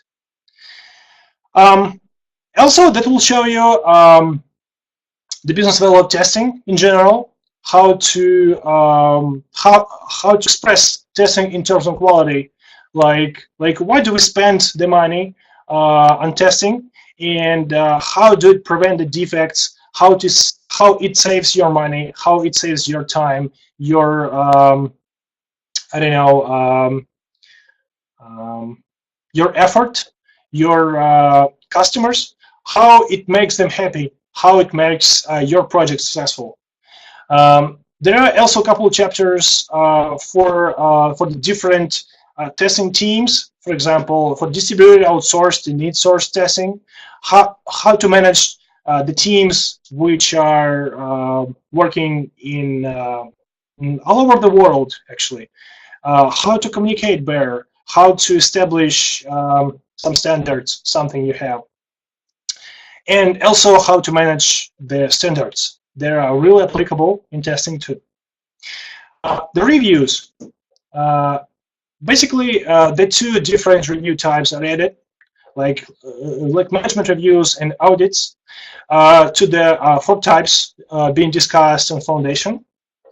The fourth module is talking about the defect management, how to make the defect management process, how to get rid of unused defect fields, and how to assess your project capability with the information from defects. Meaning, like, how would you know that your testing process is good or not?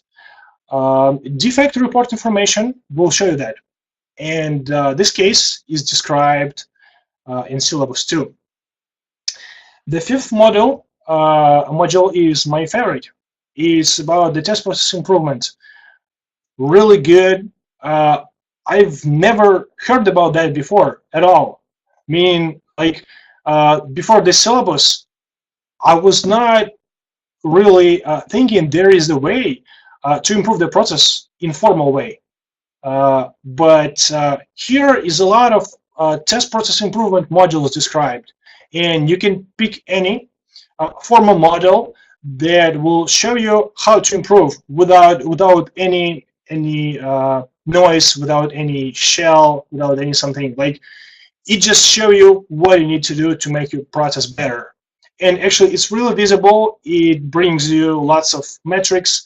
It proves that your process is good or not.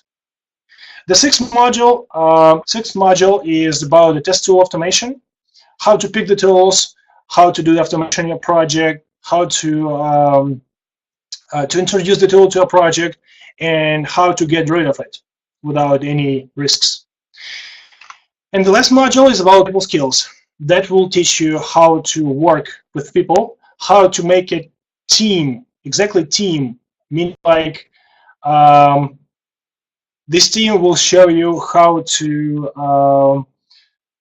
build a real team. Meaning, like, not the people who are just sitting in one place and doing the one thing. The people who have the same goal, who do the who follow the same process, and who understands every step you have here. So it gives you some techniques how to hire the right people, how to make your team rich of skills. So you have everything together. How to deal with motivation problems, how to deal with the communication issues, how to fit your testing process to organization, to a company. So basically, syllabus is pretty great. It has all required things you need to know as a test manager. And as I promised, there are some tips and tricks how to deal with your exam. Basically, I suggest you to use these 3 circles. The first circle will take you about the 20% of your time. You need to spend about 30 seconds maximum per question. You need to just sweep about all these the questions, spending about 30 seconds per each. And if you are certainly sure about it, you just answer. If not, just skip it. The second circle will take you about the 50% of your time. You have to spend a little bit more on each question, and you need to cross out the definitely wrong answers. And you can put a point on the questions you're possibly sure it's true or not. Basically, you can have additional 15-20 answers here, and then you have the time for the circle number 3. Then you need to make decisions here. But what is the real case here? If you do circle 1 and circle 2 successfully, you'll have about like 30 to 40 questions answered so far, and which gives you more support because, oh, hey, good, I already done 2/3 of the questions, so I'm doing good. I have plenty of time to think, and now you're calm, you're okay, you're doing good. And basically, if you use this technique, I usually advise this technique to our students, to my students. So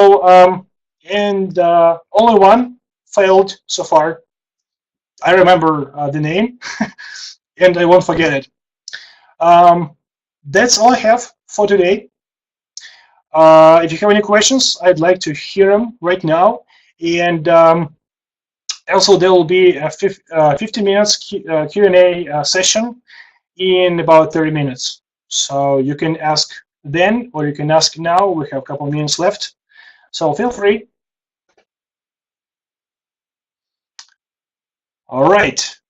Course concerning technical test analyst. We already have that course, and we have a person who conduct that. I am planning to pass the technical test analyst, and so you can meet me there soon, of course.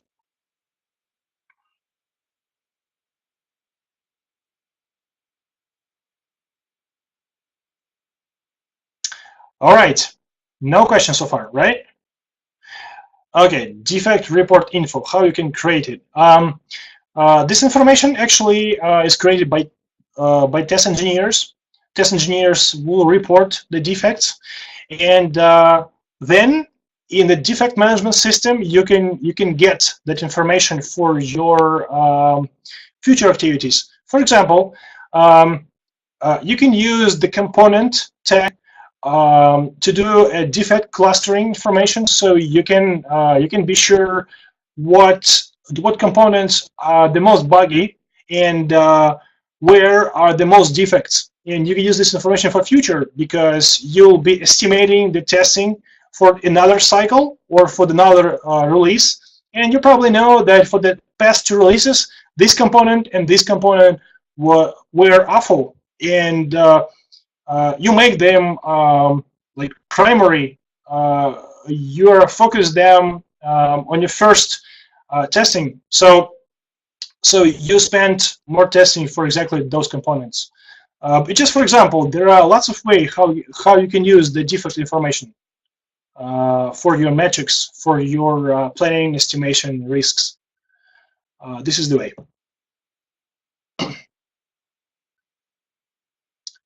Yes, of course. And also, for example, people not often counting the amount of not valid defects, meaning like the defects who are duplicated or not a bug or something. But it's a good metric to track, because like you can notice that some people they are not searching for defects before reporting. They just do reporting, and then it's a duplicate, and then it eats your time in general, because it takes a time from you, from developer, from business analyst, from the management, because they review this defect. If you can track those persons who are not searching for defects and just reporting duplicates, and it's a systematic, so you can give like you can give them a lesson how to not to do this. Or the same thing with not a bug. Probably people are not reading the specification because they don't know what is defect and what is not. So these metrics I actually derived from this defect report information. So also, yeah, it's a pain, of course, but we need to live in the real world, and we need to deal with this somehow. Okay, we're about 2 minutes over time. Am I correct, Irina? Yes, and now we'll thank you, Anton. We'll come back to you if the participants have questions. They will ask, and we'll ask you to answer them. And now we are going to speak about IREB. Thank you. Bye. Thank you. Bye.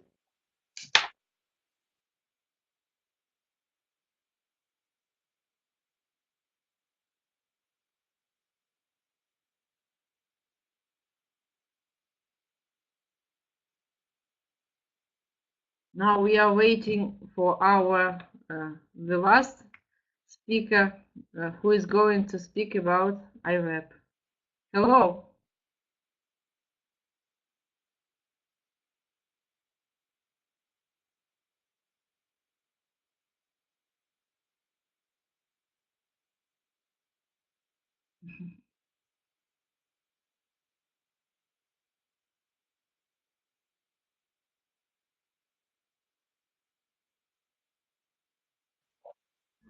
Can you hear me now? Yes, we hear you. Okay, sorry. Okay. Now I need to share the screen. How do I share the screen? Yes, you share your screen. Okay, now it's asking me for just a second. I will show my desktop. Okay. Should start now. It's connecting. Okay, now I need to give you the source. Which one?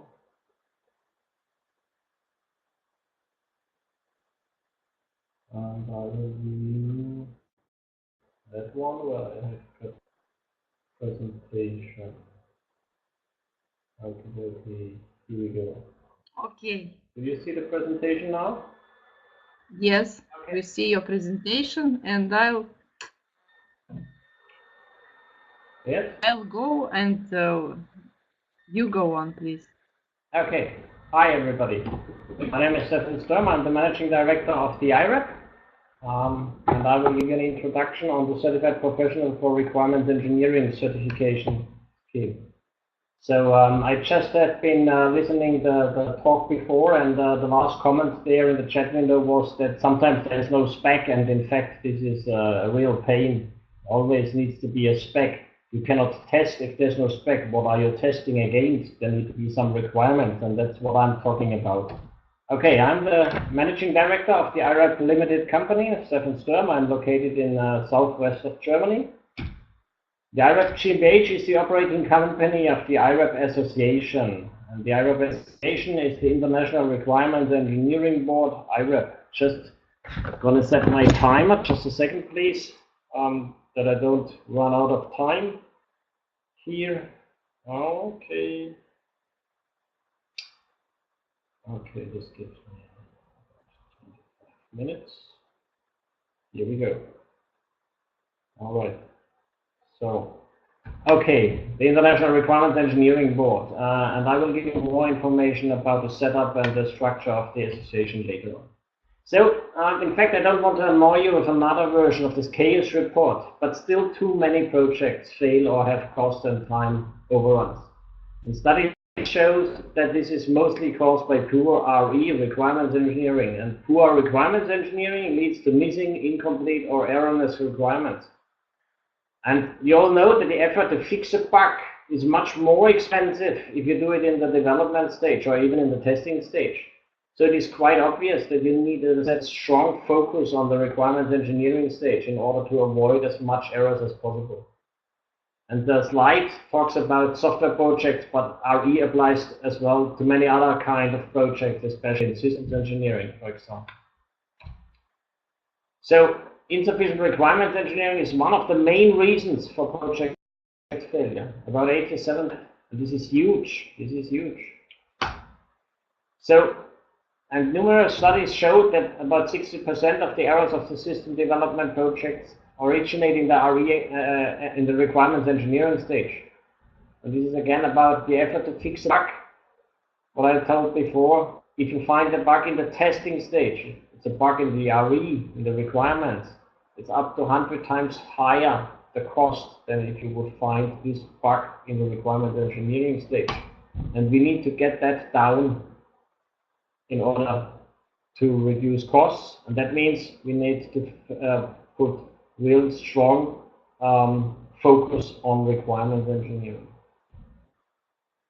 So if you look at the conferences out there, you will see that requirements engineering is a profession with a very long tradition. So we had about nearly 30 years of requirements engineering conferences in the IEEE, in the academic field. We had a REST2 conference about 25 years, which is as well an academic one, but as well about 20 years in the REConf in Munich, which is an industrial conference on requirements engineering with about 400 participants in Asia as well. But is it really well established? Are you all aware of requirements engineering? Many people are not aware of requirements engineering. Many people, for example, say, we are business analysts. We are not requirements engineers. But if you look at the tasks a business analyst performs, and this is from the IABA BABOK, the business analysis body of knowledge. If you look at the core parts here, which are performed by business analysts, this is pure requirements engineering. So these guys are doing requirement engineering, although they would not name it requirements engineering. They are not aware of the fact that it is requirements engineering. And it's the same in many other professions. People say we are testers. We are not requirement engineers. Product owners, system engineers, project managers. They all do requirement engineering in one or the other way. Coming back to the comment of your colleague before, that there is no spec. What are you doing? If there's no spec, you will try to find out about the requirements in order to test against these requirements. So you need to perform some kind of requirements, although it might not be a structured way of gathering and documenting requirements, but you will need to find something. And even if you define the requirements yourself, it is part of requirements engineering. So next question is, why is it called engineering? Because many people think we are not engineers, but to deal with requirements is a kind of engineering mindset you need to apply there. And you need to be very precise and as complete as possible. Of course, if you are in an agile environment, complete does not mean the whole thing, but small chunks, and then refining these small chunks. But again, even in the small chunks, you need to try to cover as much as you can in the requirements. And it's very obvious for safety and security things, for medical and defense, but as well for consumer products, lifestyle, gadgets, apps on a smartphone. If you see how fast an app is installed, and if it does not meet user requirements, user expectations, it will be removed pretty fast as well. And you've got one shot only. You need to be successful in the very first place, otherwise you are gone. So you need to be very careful with the requirements you specify. So now I'm coming a bit towards the certification. What is the value of certification? Because what we need is a common knowledge. We need techniques and methods we all are aware of and that we work on the same base. Because there is different implementations of requirements engineering. Customers, suppliers, partners are doing it differently. You have distributed teams. Nowadays you will have colleagues in different cities, even in different countries all over the globe perhaps. So, and it's different in different industrial sectors.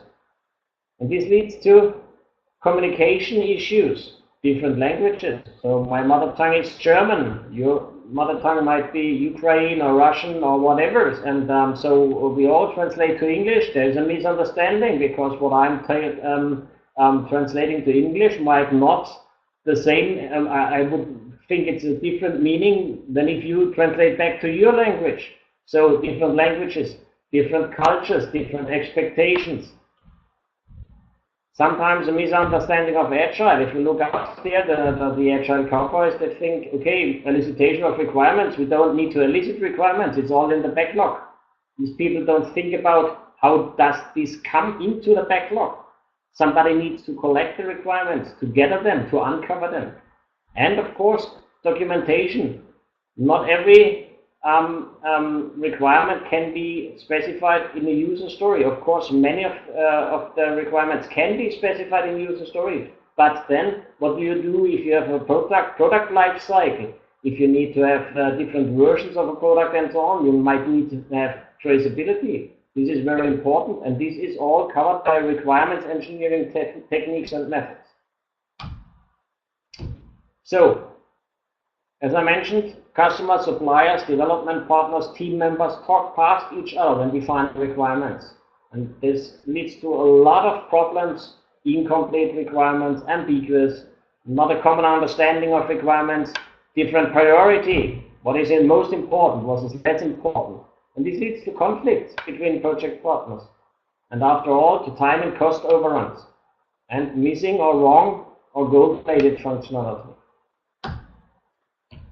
So the challenge is to create this common understanding of terms within distributed teams, customer suppliers development teams, and over boundaries, maybe language or cultural boundaries.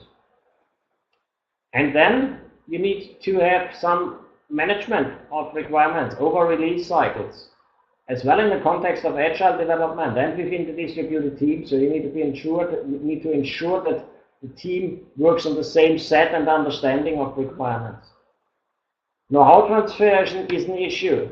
You've got new employees, you have staff fluctuation, and as well the distributed teams again come into the game, where on different locations people have different levels of know-how, and you need to handle that. Okay? And well, the skill level is pretty much the same as what I explained right before. Okay, so now coming to the certification, how does it help here? Why is it not just training? You could say, okay, training is something, a recognized form of qualification. Everybody is keen on going to a training. It provides a fundament for know-how acquisition. And it's, of course, part of the motivation for employees. But the certification adds more to that, because the certification with the syllabus provides an international recognized fundament for the training. So the training providers align their trainings to the standard. And this means that the certificate defines a de facto standard for a topic, so that you know that if you send your colleagues or employees to a training in whatever Ukraine, to a CPRE training, they will be taught the same topics as the colleagues in Germany. And if they need to cooperate and collaborate in a project or on a development task, you know that they will be able to communicate on the requirements on the same level and the same understanding. And this is the real value of certification, beyond that you got a certificate for your resume, which is of course a value for you personally. But overall, it is really a means to define a minimum standard and the level, the base, a common base for the professionals out there. Okay, coming to the IREB, just a brief introduction. The International Requirements Engineering Board is a members board. These are renowned experts from industry, research, consulting, education. It's pretty much as in the ISTQB, these are the experts coming together and working on the subject matter. So they are elaborating the syllabi, they are doing translation to many languages. We got Russian, English, you see the list down there. You can have the slides afterwards if you want to scan through all these things. That's again me. The operating company is owned by the association, so it's still non-profit organization. And we do all operational stuff. We organize board meetings, the working groups, and so on. We coordinate the IREB tasks, such as the elaboration of the syllabi and the exam questions, and we do a lot of marketing and webinars like this one. Okay. The principle is that it's real independent certification. We got the IREB working on the subject matter, the company doing all the communications. Then we have got the training providers who provide the training, and the certification bodies who take the exam, and the candidates out there. And by allocating the tasks, so it is clearly separated, and the independent organizations, this ensures fairness and neutrality. A bit of a success story. In the foundation level, we have run over 50,000 exams worldwide. This is the number of exams per year. Of course, in 2018, it's only until July. And we are currently growing by 15% here. And we have got a passage rate of approximately 80%. The foundation level. So this is the coverage worldwide. We are available in about 76 countries by now. And now going into the subject matter topic. Just let me check the time here, that we're still on track. Yeah, good. So it's a multi-tier certification scheme. You will know it from the ISTQB. We've got the foundation level, a couple of advanced level, the expert level on top. It's not time limited. The certificate is a lifetime certificate. And in the foundation level, we do not have any prerequisites. This is the setup. So we got the foundation level down here. We got 4 different advanced level modules: elicitation, consolidation, modeling of requirements, management, and how to apply RE in an agile context. We got something specific down here, which is the RE Agile Primer, which gives you an introduction on the topic, which means, let's say, make your buzzword safe in an agile environment if you are a requirements engineer, or if you're an agile guy, you want to know about what is it all about in the requirements engineering. You will get the introduction in the primer, but it is to make your buzzword safe. It will not make you an expert here. If you want to go deeper, dive deeper even here, you need to go for the advanced level. And there, the IREB foundation level is the prerequisite for the advanced levels. And on top of that is the expert level. There you really need to show strong expertise in the topic. Okay, and in this way, we have become the most important education in requirements engineering worldwide, besides university education. So the foundation level gives you the fundamental understanding of RE. Plenty of languages available here. No prerequisites. There are companion books out there. The exam is a multiple choice exam. This is the content. Of course, introduction and the foundations. Then we talk about how to delimit the system you are working on, the system context. We teach you how to elicit requirements, how to document them, natural language or model-based or whatever technique. We talk a bit about validation, because once you have written down the requirements, you need to ensure that it's really the right ones, whether they are correct, and sometimes you need to resolve conflicts between stakeholders, because they will not always agree on the requirements, so there needs to be some negotiation. And then we talk about requirements management, a bit about tools in the foundation level. The exam, 45 questions, 75 minutes plus 15 minutes extension for non-native speakers. You need to achieve 70% of the total point required to pass. The strategy to pass the exam might be the same as for the ISTQB, as the speaker before told you. So this is kind of general strategy you can run there. The primer, as I said, is to make a buzzword safe in the agile world, so become familiar with the terminology, understand the roles, and learn how to select right activities at right point in time. But it's not going in depth here. Yeah. I will skip that one. The exam for the primer, there is an online self-assessment you can run, which is the lower, the lower level here. This is the online self-assessment, or you can go into a certification exam with about 25 questions, 55 minutes. Excuse me, I'm clicking the wrong buttons here. Okay. And you will get a certificate if you do the certification exam. So we will not do a Q&A now, this is later on. So the advanced level, it's independent modules, 4 of them: elicitation, consolidation, how to elicit requirements. There will be a major update end of 2018, sorry again. Then how to model requirements, really in depth, how to find the right models. And I will cover that the content in a few slides later on. So most of them are available in English and German. One of them, the management, still needs to be translated. The prerequisite is the IREB foundation level certificate. Okay. So requirements, elicitation, consolidation. So how to elicit requirements, how to find requirement sources, where do you find the requirements, then several elicitation techniques like interview, field observation, apprenticing, brainstorming paradox, thinking heads, and so on, and a couple of elicitation, consolidation techniques. As I mentioned, the current major release is going on there, and it will be launched end of 2018, the new version. The modeling gives you the basic principles.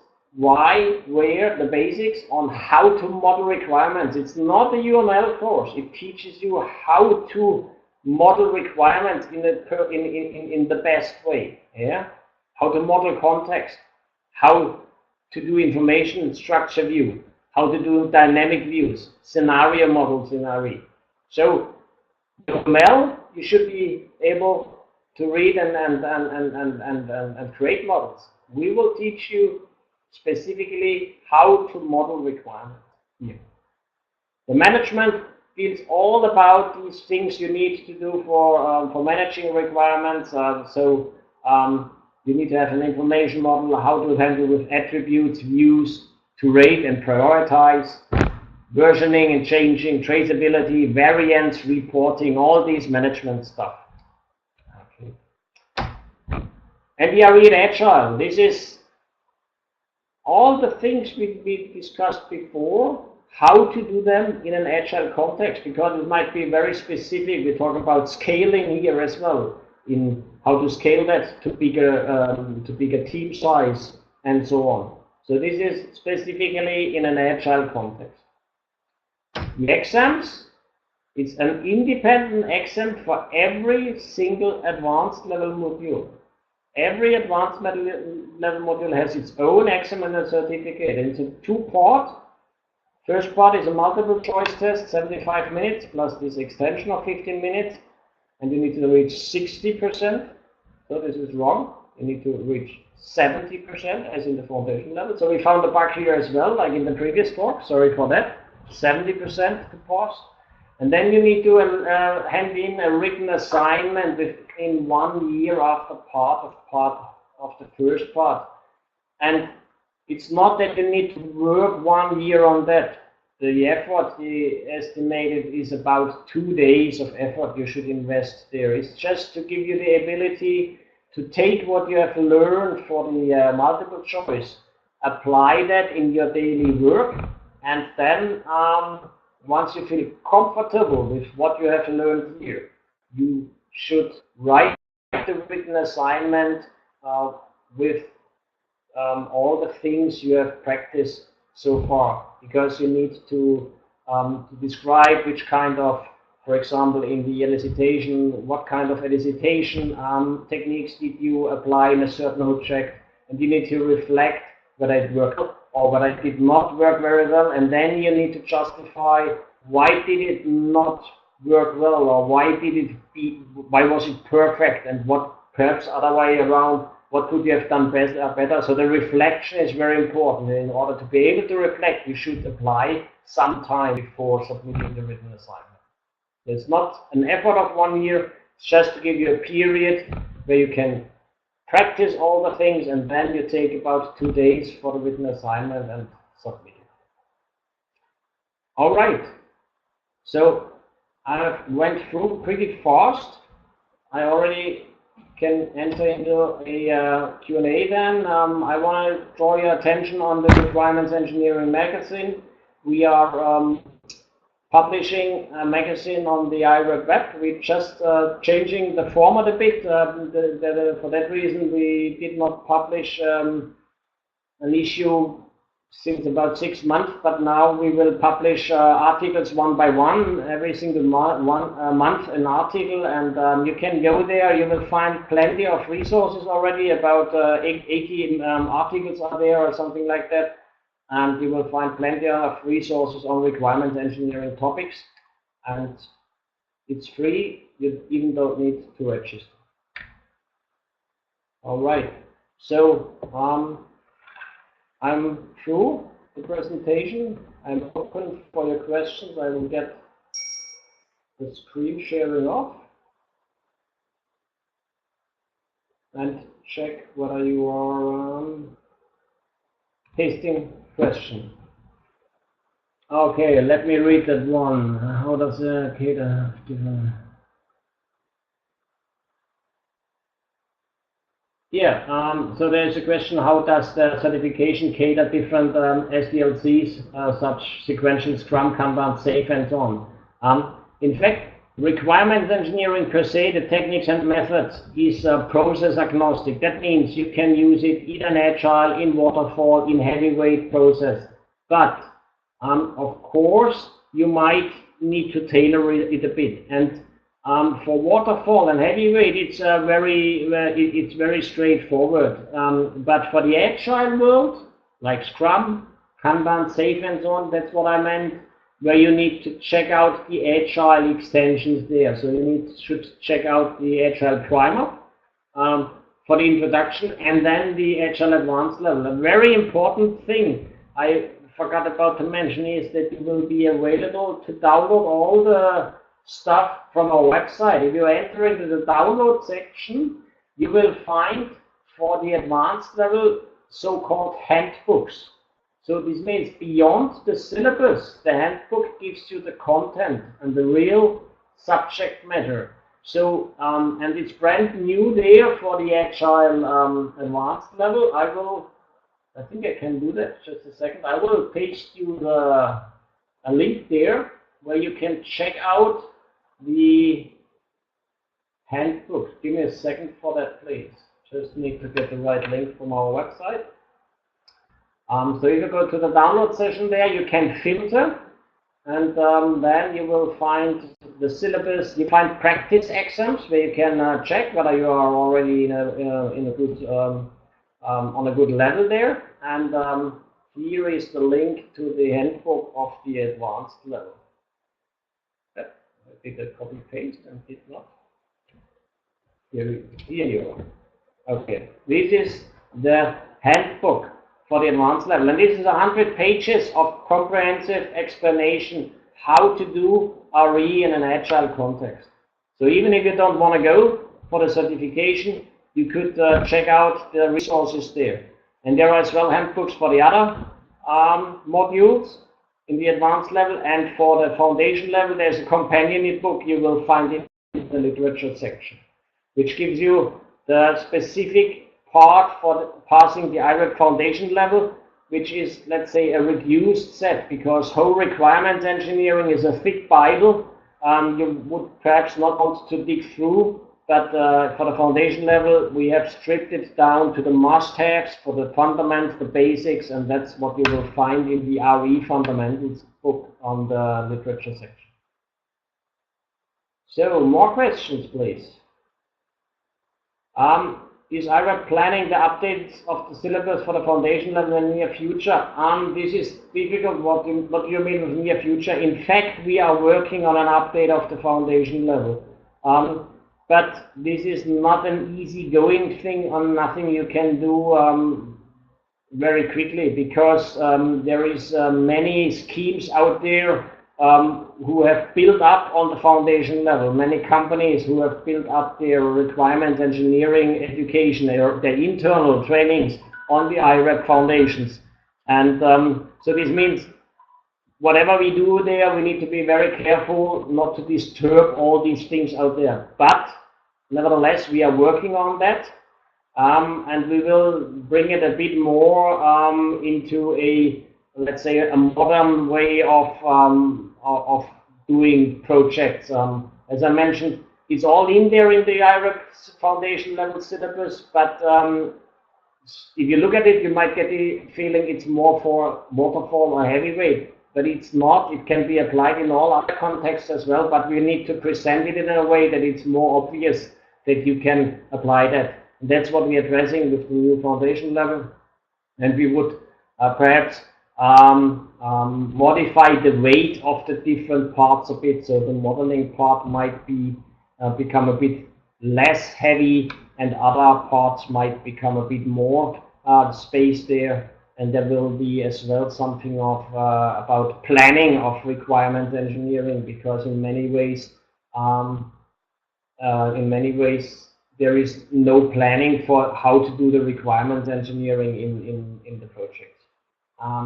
Okay, so Walter was asking for blockchain. In fact, that's what I mentioned.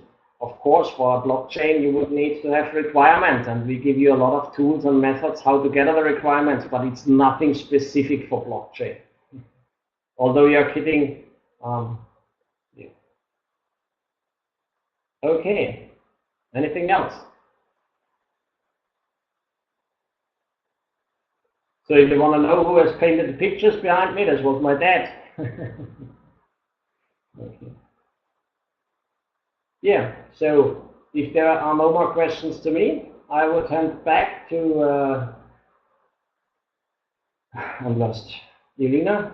I think it's Irina, right? Okay. Okay, so now you can, yeah, get into the Q&A as well as Anton, and I don't know what your plans are for the Q&A. I stay here. Thank you. You're welcome. Thank you for your speech, for answering the questions. You're And welcome. see you on the IREB certification days Yeah, for sure. For sure. in November. Yeah. Okay. Anton? I'm right here. Thanks, Stefan, for the good speech. Yeah. Yes, you're definitely having the nice pictures on the background. Yes, that was my dad. Yeah, guys saying you draw. Oh, your dad. Okay. Your dad. Nice. Nice. Okay, guys. We have a Q&A speech for the ISTQB foundation level, and you can still ask me about the test management. As we had the recorded speech of Rex Black, so he couldn't come to answer your question. Sorry, but I'm here. If you have anything, just let me know. Any questions about the ISTQB foundation level or the test management or about everything? I will answer if I will be able. Yep. Foundation is always required. So I'm here. You can ask if you have anything. Interested or not.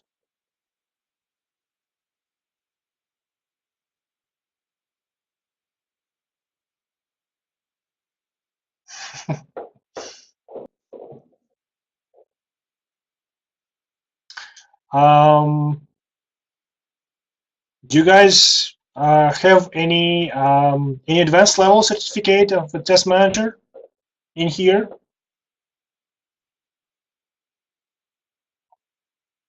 Or the foundation level? Anyone? Yep.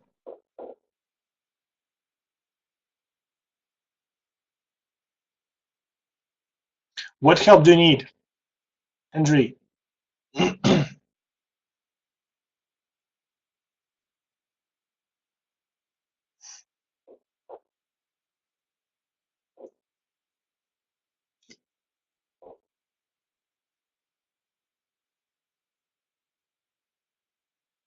Okay. Yeah, so sounds like we're clear on everything. If you don't have any questions, just have a good evening. Have a glass of wine. You'll be happy, definitely.